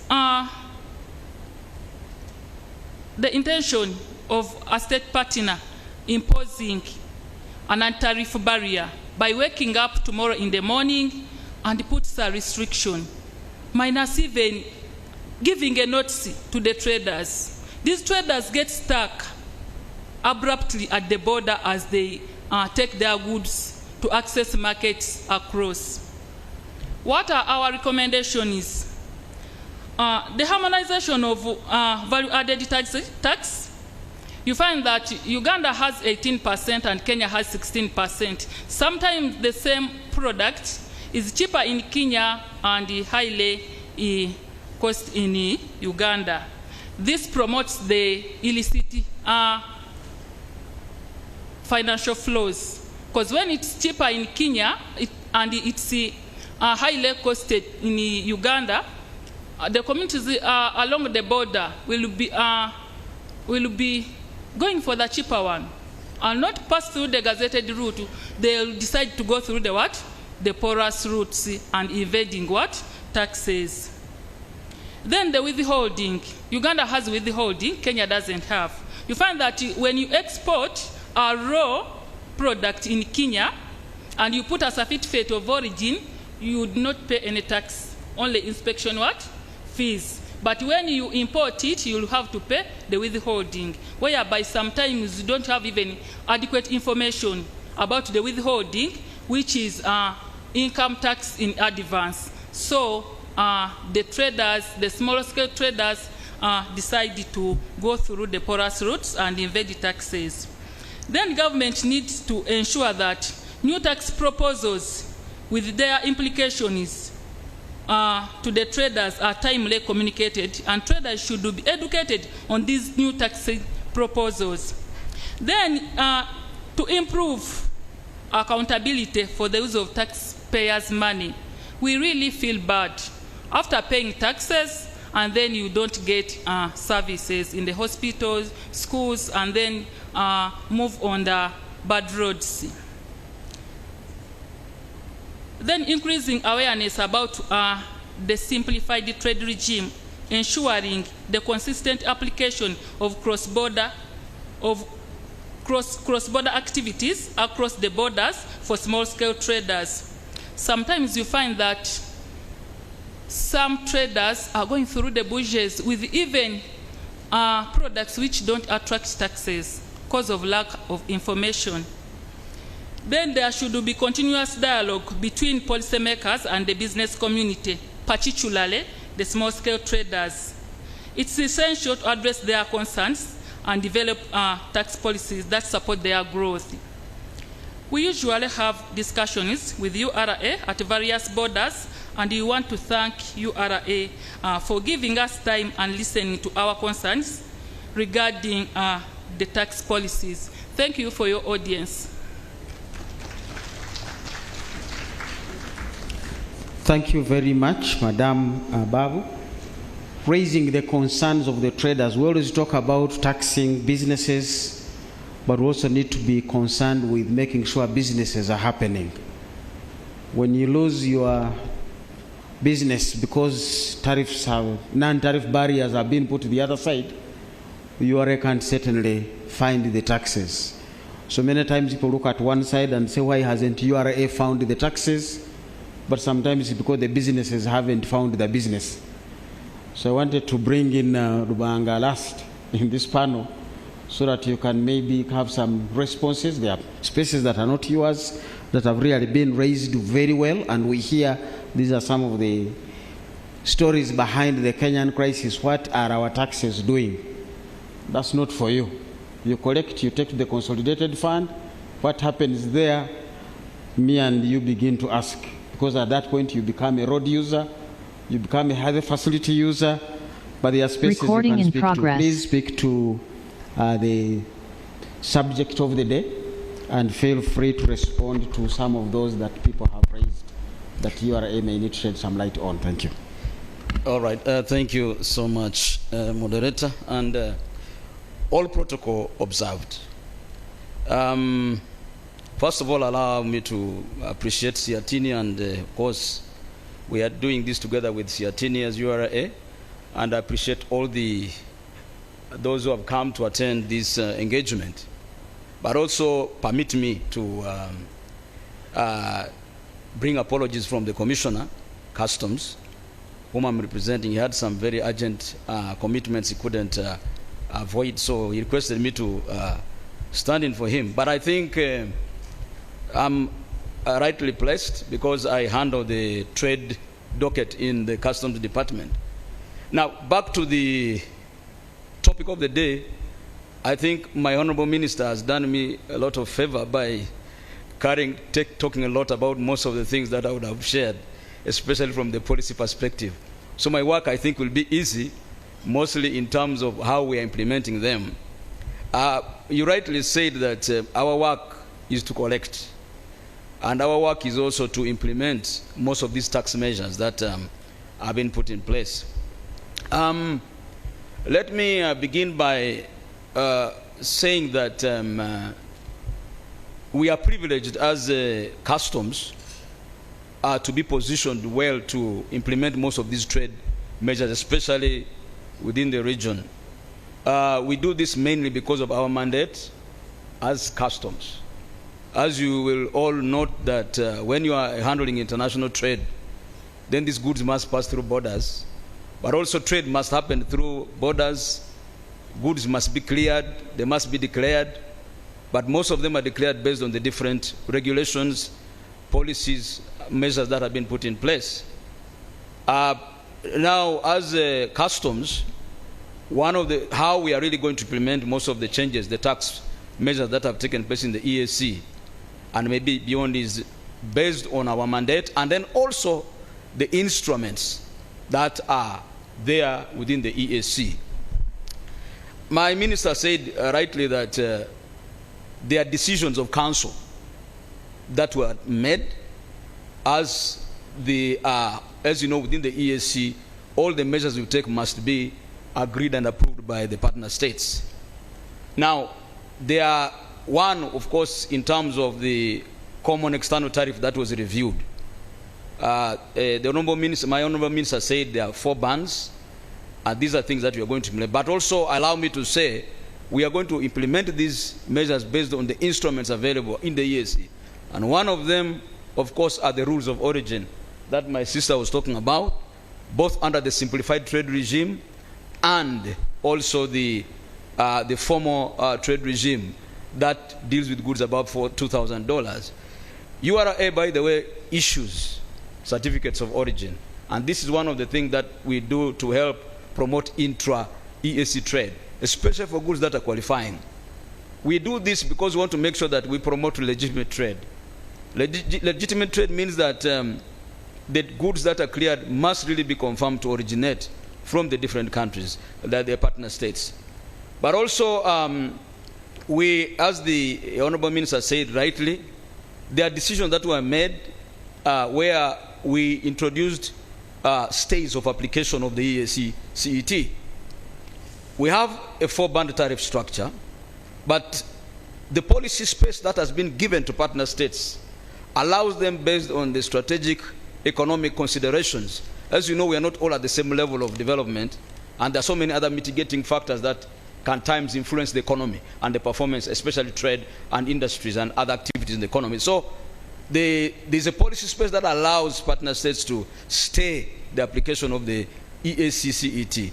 As rightly said, there are states we requested for, and of course one of these are mainly, some of these are to protect our local industries. As we grow them, now these are things we implement, and now these are implemented through customs, because once these policies or measures are passed, then we have to make sure we configure them in our customs operating systems, so that when declarations are being made, then they comply with that provision. But also, apart from that, there stays, like we talked about tires, motor vehicle tires, where instead of applying 25, we decide to increase, Uganda requests to increase it to 35. So this helps us in championing the government policy. If you look at our theme of the current, this year's budget theme is full monetization of the economy through commercialization of agriculture, industrialization, broadening and widening services, and digital transformation, and then market access. Now, how are we going to industrialize? The incentives that are provided for under the EAC trade regime. Like we say, you could find their remissions of duty, for instance, as my minister said, where we reduce the rate. In fact, countries are allowed, partner states are allowed to vary the CET rate to a lower rate of either 10% or 0%. Now, this allows manufacturers who are importing raw materials to be able to bring these raw materials cheaply, and so that they can become competitive. This also is in line with the government policy of import substitution and export promotion. Now, all these are things that we implement as customs, and it's directly under my department, and we do that. But also, moderator, allow me, and of course participants who are here, the EAC Customs Management Act provides for exemptions under the 5th schedule. Now, these are all decisions that are approved by Council. Now, this helps us to also support certain sectors in the economy. If it's agriculture, for instance, the exemptions for inputs imported by persons who are engaged in agriculture. If it's to do with the fertilizers, for example, are exempt. So there are a number of exemption regimes that are there. These are incentives. Not only are they incentives, but they also help attract foreign investment. But allow me also now to touch on rules of origin. It is true, like my minister said, the Council of Ministers extended the provision that allows the partner states to grant preference to COMESA originating goods, and then also SADC. Like in our case of Uganda, we are members of COMESA. So we are bound to implement our obligations, or rather to fulfill our obligations to COMESA. And that's why you see goods coming from Egypt, they allowed under the COMESA rate applicable. So these are things that we implement, and as customs, we allow this to help our economy, our traders. But also, as you know, there are some protection measures that we also put in. That's why we ask for there's a sensitive list where the tariffs are above 35. And all these are also to enable our agricultural sector that we have. By the way, when we look at this sensitive list, some of these are protecting the EAC region from competition from outside. And then maybe as I wind up, moderator, we have, we have the one-stop border point, and you must have heard about it. My sister, who comes from Busia, has articulated it very well. That is a model that was introduced mainly to reduce the time taken in clearing goods. There was a lot of duplication. So instead of making duplicatory services, you clear goods in Kenya, you again do the same process in Uganda. It was found to be a waste of time to our esteemed traders and importers and exporters. So we have the one-stop border point under the OSBP Act of the EAC. This is a facility that allows smooth flow of goods, and we facilitate trade seamlessly.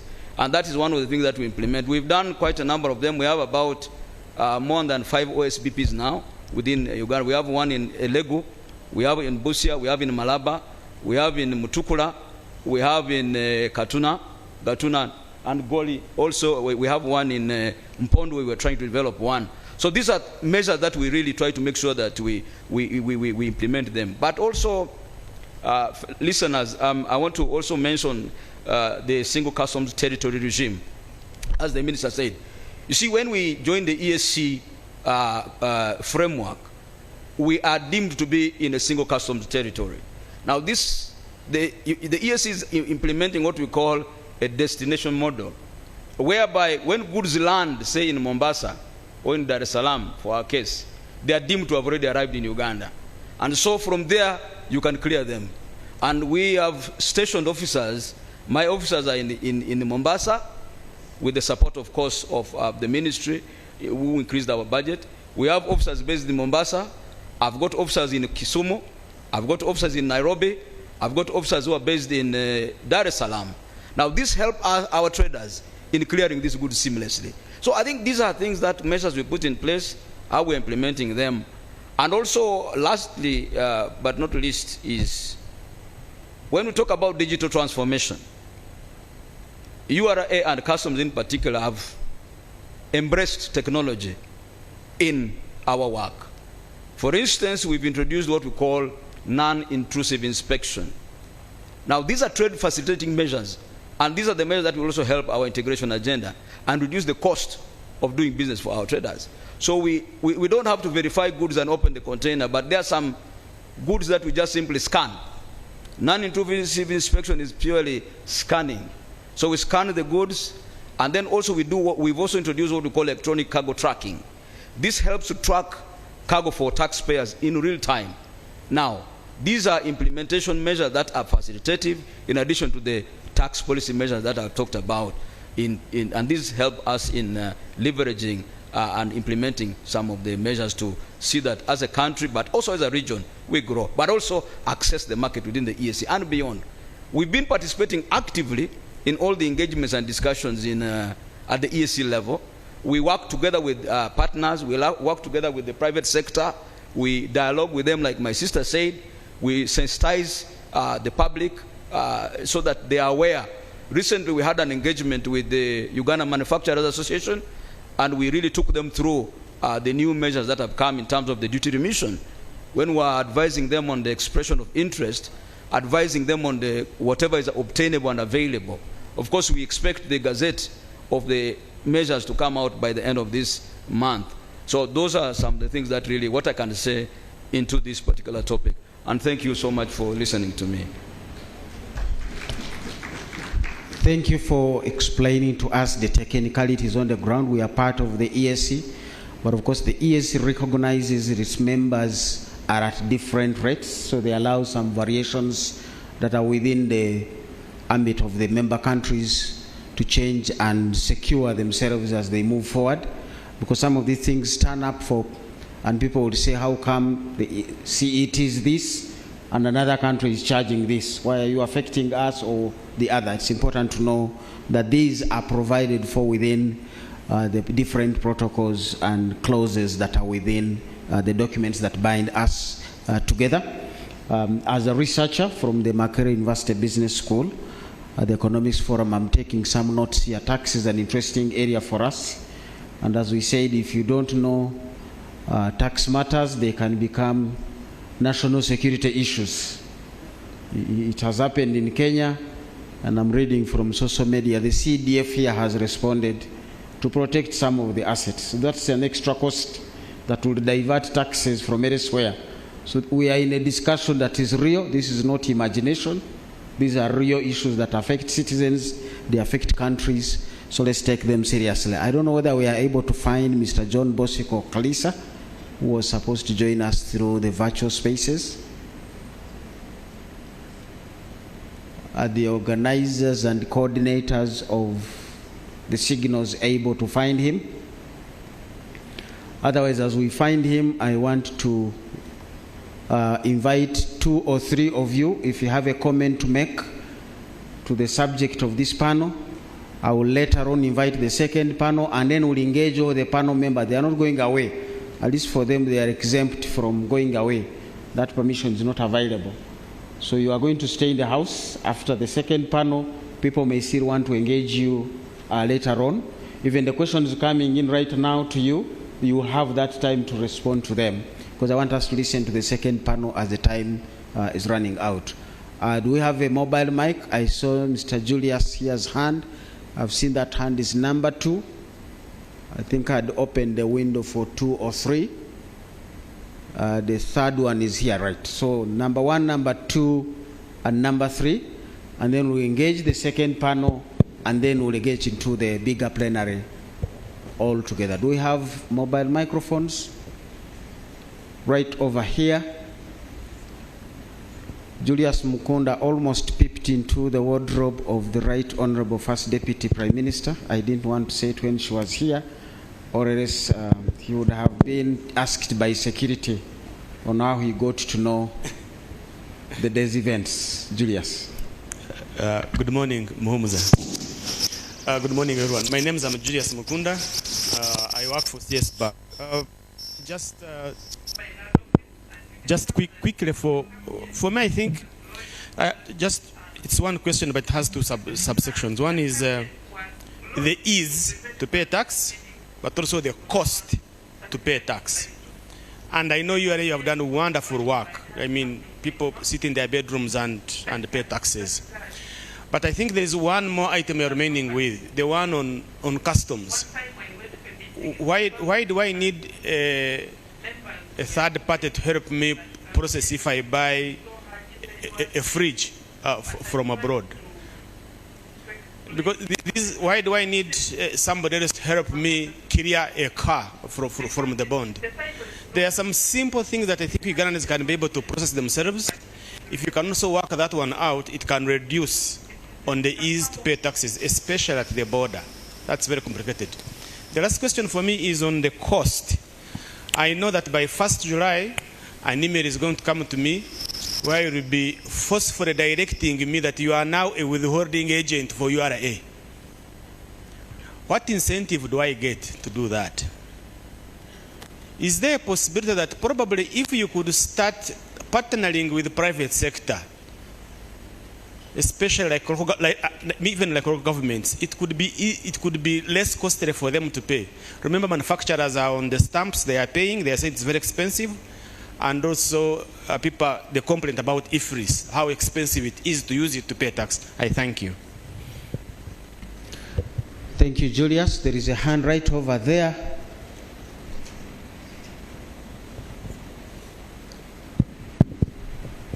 Those emails do come in, and sometimes you look at them and you want to faint, but then you realize URA was just saying, hi, have you paid your taxes?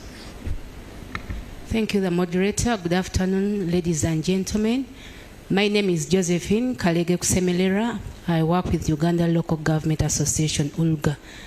I have 2 questions or recommendations. One goes to the officer from URA. Yes, as we appreciate your mandate of collecting and implementing the tax measures, and actually as we came in, we have a task as citizens to collect the 31.8 trillion, which I know the base is in the local governments. We would recommend that maybe we empower the local governments and also work with the local governments at the border districts. We have Amoro, Tororo, Busia, Rakai, among others, and ensure that we minimize the leakages and the tax evasions across the borders. Maybe that could also support in boosting the collections that we have ahead of us for improved service delivery in Uganda. Then second goes to Commissioner Kagwa Moses. Yes, when we look at the tax base in Uganda, we look at also tourism as one of the sources of boosting the domestic revenue and even the local revenue within the local governments. But I don't know whether there are intentions or strategies of empowering the tourism sector within the local governments to ensure that they boost local tourism, because that is a major source of funding or major source of revenue that could contribute to revenue collections. And this could also go into what Honorable Sarah submitted, opening up the road sector, providing the resources for maintaining these roads so that they can attract more tourists to go to the destinations and be able to contribute to tax revenue. That's my submission. Thank you. Thank you, Josephine. From Olga, I think our linkages with the local governments are still not that strong from the conversations I hear. 2 weeks ago, the PSST told us he sold his trees and there was nobody to notice how much he earned. Of course, URA is far away from Gomba, where he comes from, but the local governments are there.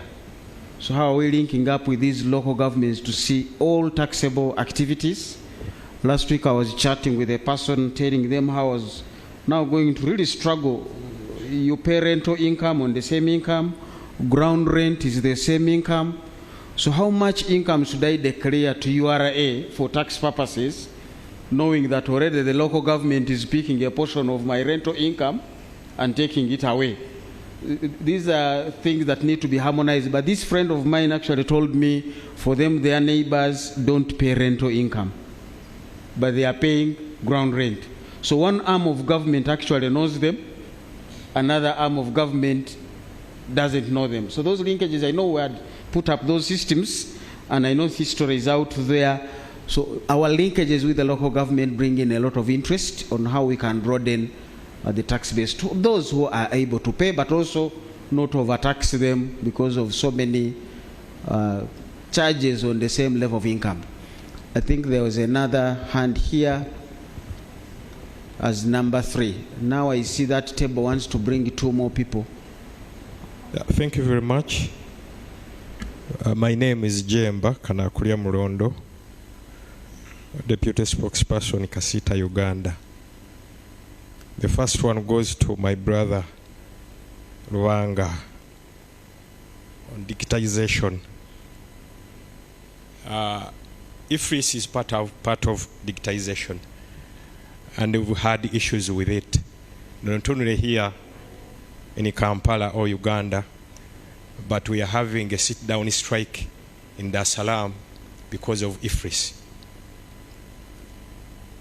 I hope as we try to digitize, we should be mindful of what digitization has done globally.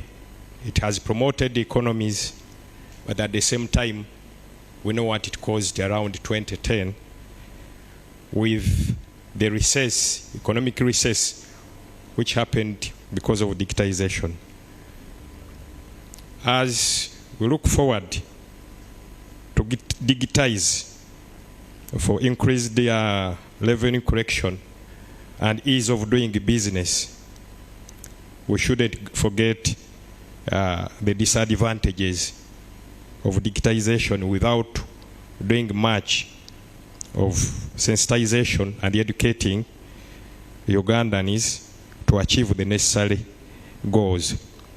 Then the second one, I would like to thank Mr. Kagwa, the Commissioner, for an explicit presentation. However, like Dr. Muhumuza intimated earlier on, we need to develop our infrastructures even more. Not only roads and bridges, growing industries and others, but railways making minus railway system in the country, we end up having a costly business, especially when it comes to transportation. We need to develop further the railway system and water transport as well to increase that crisscrossing of doing business within the EAC. Fast tracking on single customs, hopefully we should give consideration of both regimes, not taking one where taxes are paid at Mombasa or Dar es Salaam, but maintain a warehousing regime which does promote more business especially since 65% of goods that come into this country are not consumed by Ugandans, but rather neighboring states. So if we insist on one regime and neglect the other one, that kind of enforcement might disrupt business in this country. Then finally, Mr. Kagwa raised the issue of free trade areas, and among them, he mentioned the export facilitation and processing centers. These are some of the areas we'd expect government to put more emphasis on if we are to see importers and other Ugandans transforming from one area into another one, especially when it comes to exportation. Short of that, without these kind of facilities in place, we'll keep lamenting, we'll keep echoing the same message we have been doing for the last 10 years. Like the president has been talking about subsistence farming, which he refers to as Hidachonka, forgetting that aggregating different sectors and sector players can produce even more than what the so-called investors are bringing into this country. What we need is having such a facilities in place, which we hope if can be put in place explicitly, a lot can be achieved, and monetization of the economy through commercial agriculture and other areas or sector developments can take toll within the shortest possible time. Like my brother, is it sooner, intimated. And through this kind of arrangement, we can easily realize the national planning, the national plan, is it ND4? Or ND4, NDP4? 4 or 5 within the shortest possible time. I submit. Thank you very much. It's important words from Kasita, and we know what has been happening between Kasita and URA. Good conversations. We've made progress. I'm told the other day over 2,000 traders went and had their penalties reversed, equivalent to over 15 billion shillings. These are the conversations that we really want to have. We can listen to one another. And please, the traders out there, there is a container next to where you do your business. Please treat that container as a source of advice. Interact with it. It is not against you, it is for you. I'm going to ask Madam Babu to give us your last comment. What do you want us to go away with before you resume your seat with the floor? Any key takeaways from your constituency? We appreciate the trade, cross-border traders, especially those women, have been watching the spaces. You contribute a lot to the economy. The information comes through. What should be your last message to us as you resume your seat? Yeah, my last comment or concern is about the free trade area we talk about in the region and also the continent. We have heard about free movement of persons, goods, services in the EAC region, and also the CFTA has come in. But insecurity remains a barrier to the free movement of persons, goods, and services in our region and the continent. It's my humble request that the EAC and the departments responsible to promote maximum cross-border cooperation, because we can't talk about free movement and we don't have cross-border cooperation. Thank you so much. Thank you very much. I'll let you resume your seat on the floor and listen in to the conversation. You can see for us in the private sector, colors don't mean anything. She's into her business. So she expects both the leaders of opposition who are in red and those in government who are in yellow to offer her free space to do what she does best. And she has communicated that message to you in a very, very clear message. All she needs, trading within the East African region and representing the women that she does. Mr. Suna. Thank you. I'm going to hold Rubanga here for obvious reasons. I thought we would stay around to give him some security advice, okay. My parting shots, one is that we have made substantial progress as the community and as a country in terms of legislative approaches and institutions to try and address tax leakages. But a few challenges remain. The global economy is evolving, especially when it comes to complexities in financial transactions, specifically with the introduction of virtual currencies. I don't know how prepared our countries are in terms of taxation involving use of digital currencies like Bitcoin and the rest. That's the one area where we need to look forward to. The capacity of our revenue administration is very critical, because as economies evolve, even those who are operating and the actors become wiser than those who are chasing after them. How do we empower our auditors in the revenue administration?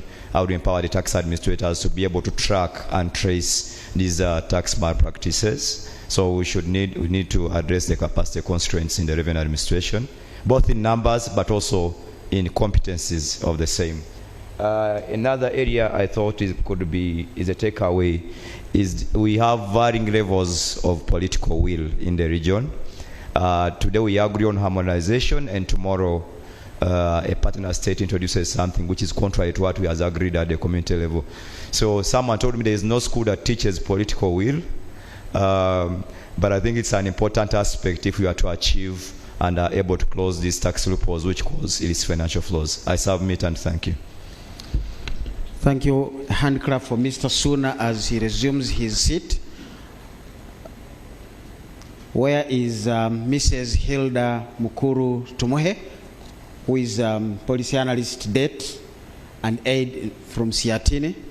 I'm now introducing the next panel, but remember your questions are going to still be picked up. All the panelists are still in the house. The answers are in the house. That's why I don't want my friend Rubanga to begin responding to the many questions, just in case some may be addressed along the way and more may find him while he's still here. This particular panel that is coming in is going to be looking at matters of low domestic revenue mobilization and the growing debt burden amidst the quest for attaining sustainable financing. I'm supposed to have Mr. Samuel Ameu, is that the name? Representing his commissioner as well. That is Madame Sarah Chalangat. So you're going to put on female shoes and represent Chalangat, and you'll be telling us matters related to that. I don't know whether Maris Wanyera is in the house. If she's not in the house, Mr. Kagwa, you already had a slot to be here or there. So choose which chair you are going to sit on and continue to represent the Directorate, the Ministry of Finance. So this is the second and last panel, but remember your questions that have been directed to URA are still going to be addressed ably well, and maybe some will be answered. You begin to see the distinction between domestic taxes and customs. Customs has a lot that is beyond their reach. They will be told this was an EAC decision, so implement it as it is. And I've seen a lot of revenue that we are losing because of customs that is now originating from the member countries. Would have picked some revenues there, but the EAC has said don't charge members beyond this. Now when people relocate from India and begin to manufacture from Tanzania, you can no longer tax them. That is a loss that we have seen in the figures. But the domestic man doesn't have that restriction, so he'll be telling us why are we having low tax revenue. And I've said he might not know my income. The other day I was chatting with a friend. I do research, so I'm allowed to hide my sources. who just got a job from the US. He's going to be paid well from the US. Good luck in finding how much he's earning, which account it's going to, and how he's spending it. But that's a Ugandan earning and has a possibility of not being part of the tax issues. Should we give him to customs? Should we give him to domestic? I don't know how we have structured ourselves now that diaspora is becoming a big space. Madam Tumuhe, we are starting with you from where you sit in the civil society spaces.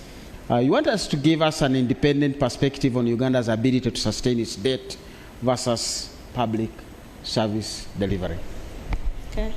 Thank you, moderator, and our dear guests. Thank you for coming to join us in this important discussion. The question of whether we have the ability to actually sustain our debt versus provision of services as a nation. Why do we anyway need to worry? Do we need to worry anyway as a country? When we look at our resource envelope and the national budget, we clearly see that there are parts, it's usually disaggregated into parts, where we have the upper side where government has allocated money to the various programs, but then down we have what we call the memo items that clearly show the obligations government has to meet in each and every financial year. So increasingly we've seen this portion of the budget growing day by day, year after year, and sometimes this is not really reflected in the increase in revenues. We've seen our team from URA that is doing great work in, of course, with the team from finance doing well with domestic revenue mobilization, but as a developing country, we've not seen this much our expenditure needs as a country because we have several priorities. So why does debt become a problem, and why do we need to worry? Despite the fact that finance still tells us that our debt is sustainable, we clearly see that the increasing debt burden is actually affecting the ability of government to finance the various programs and the various priorities under the nation. We have clear plans and goals as a country, ranging from our vision as a country, which is implemented over the 5-year development plans. But when you look at the budget allocations to the various programs versus what we anticipate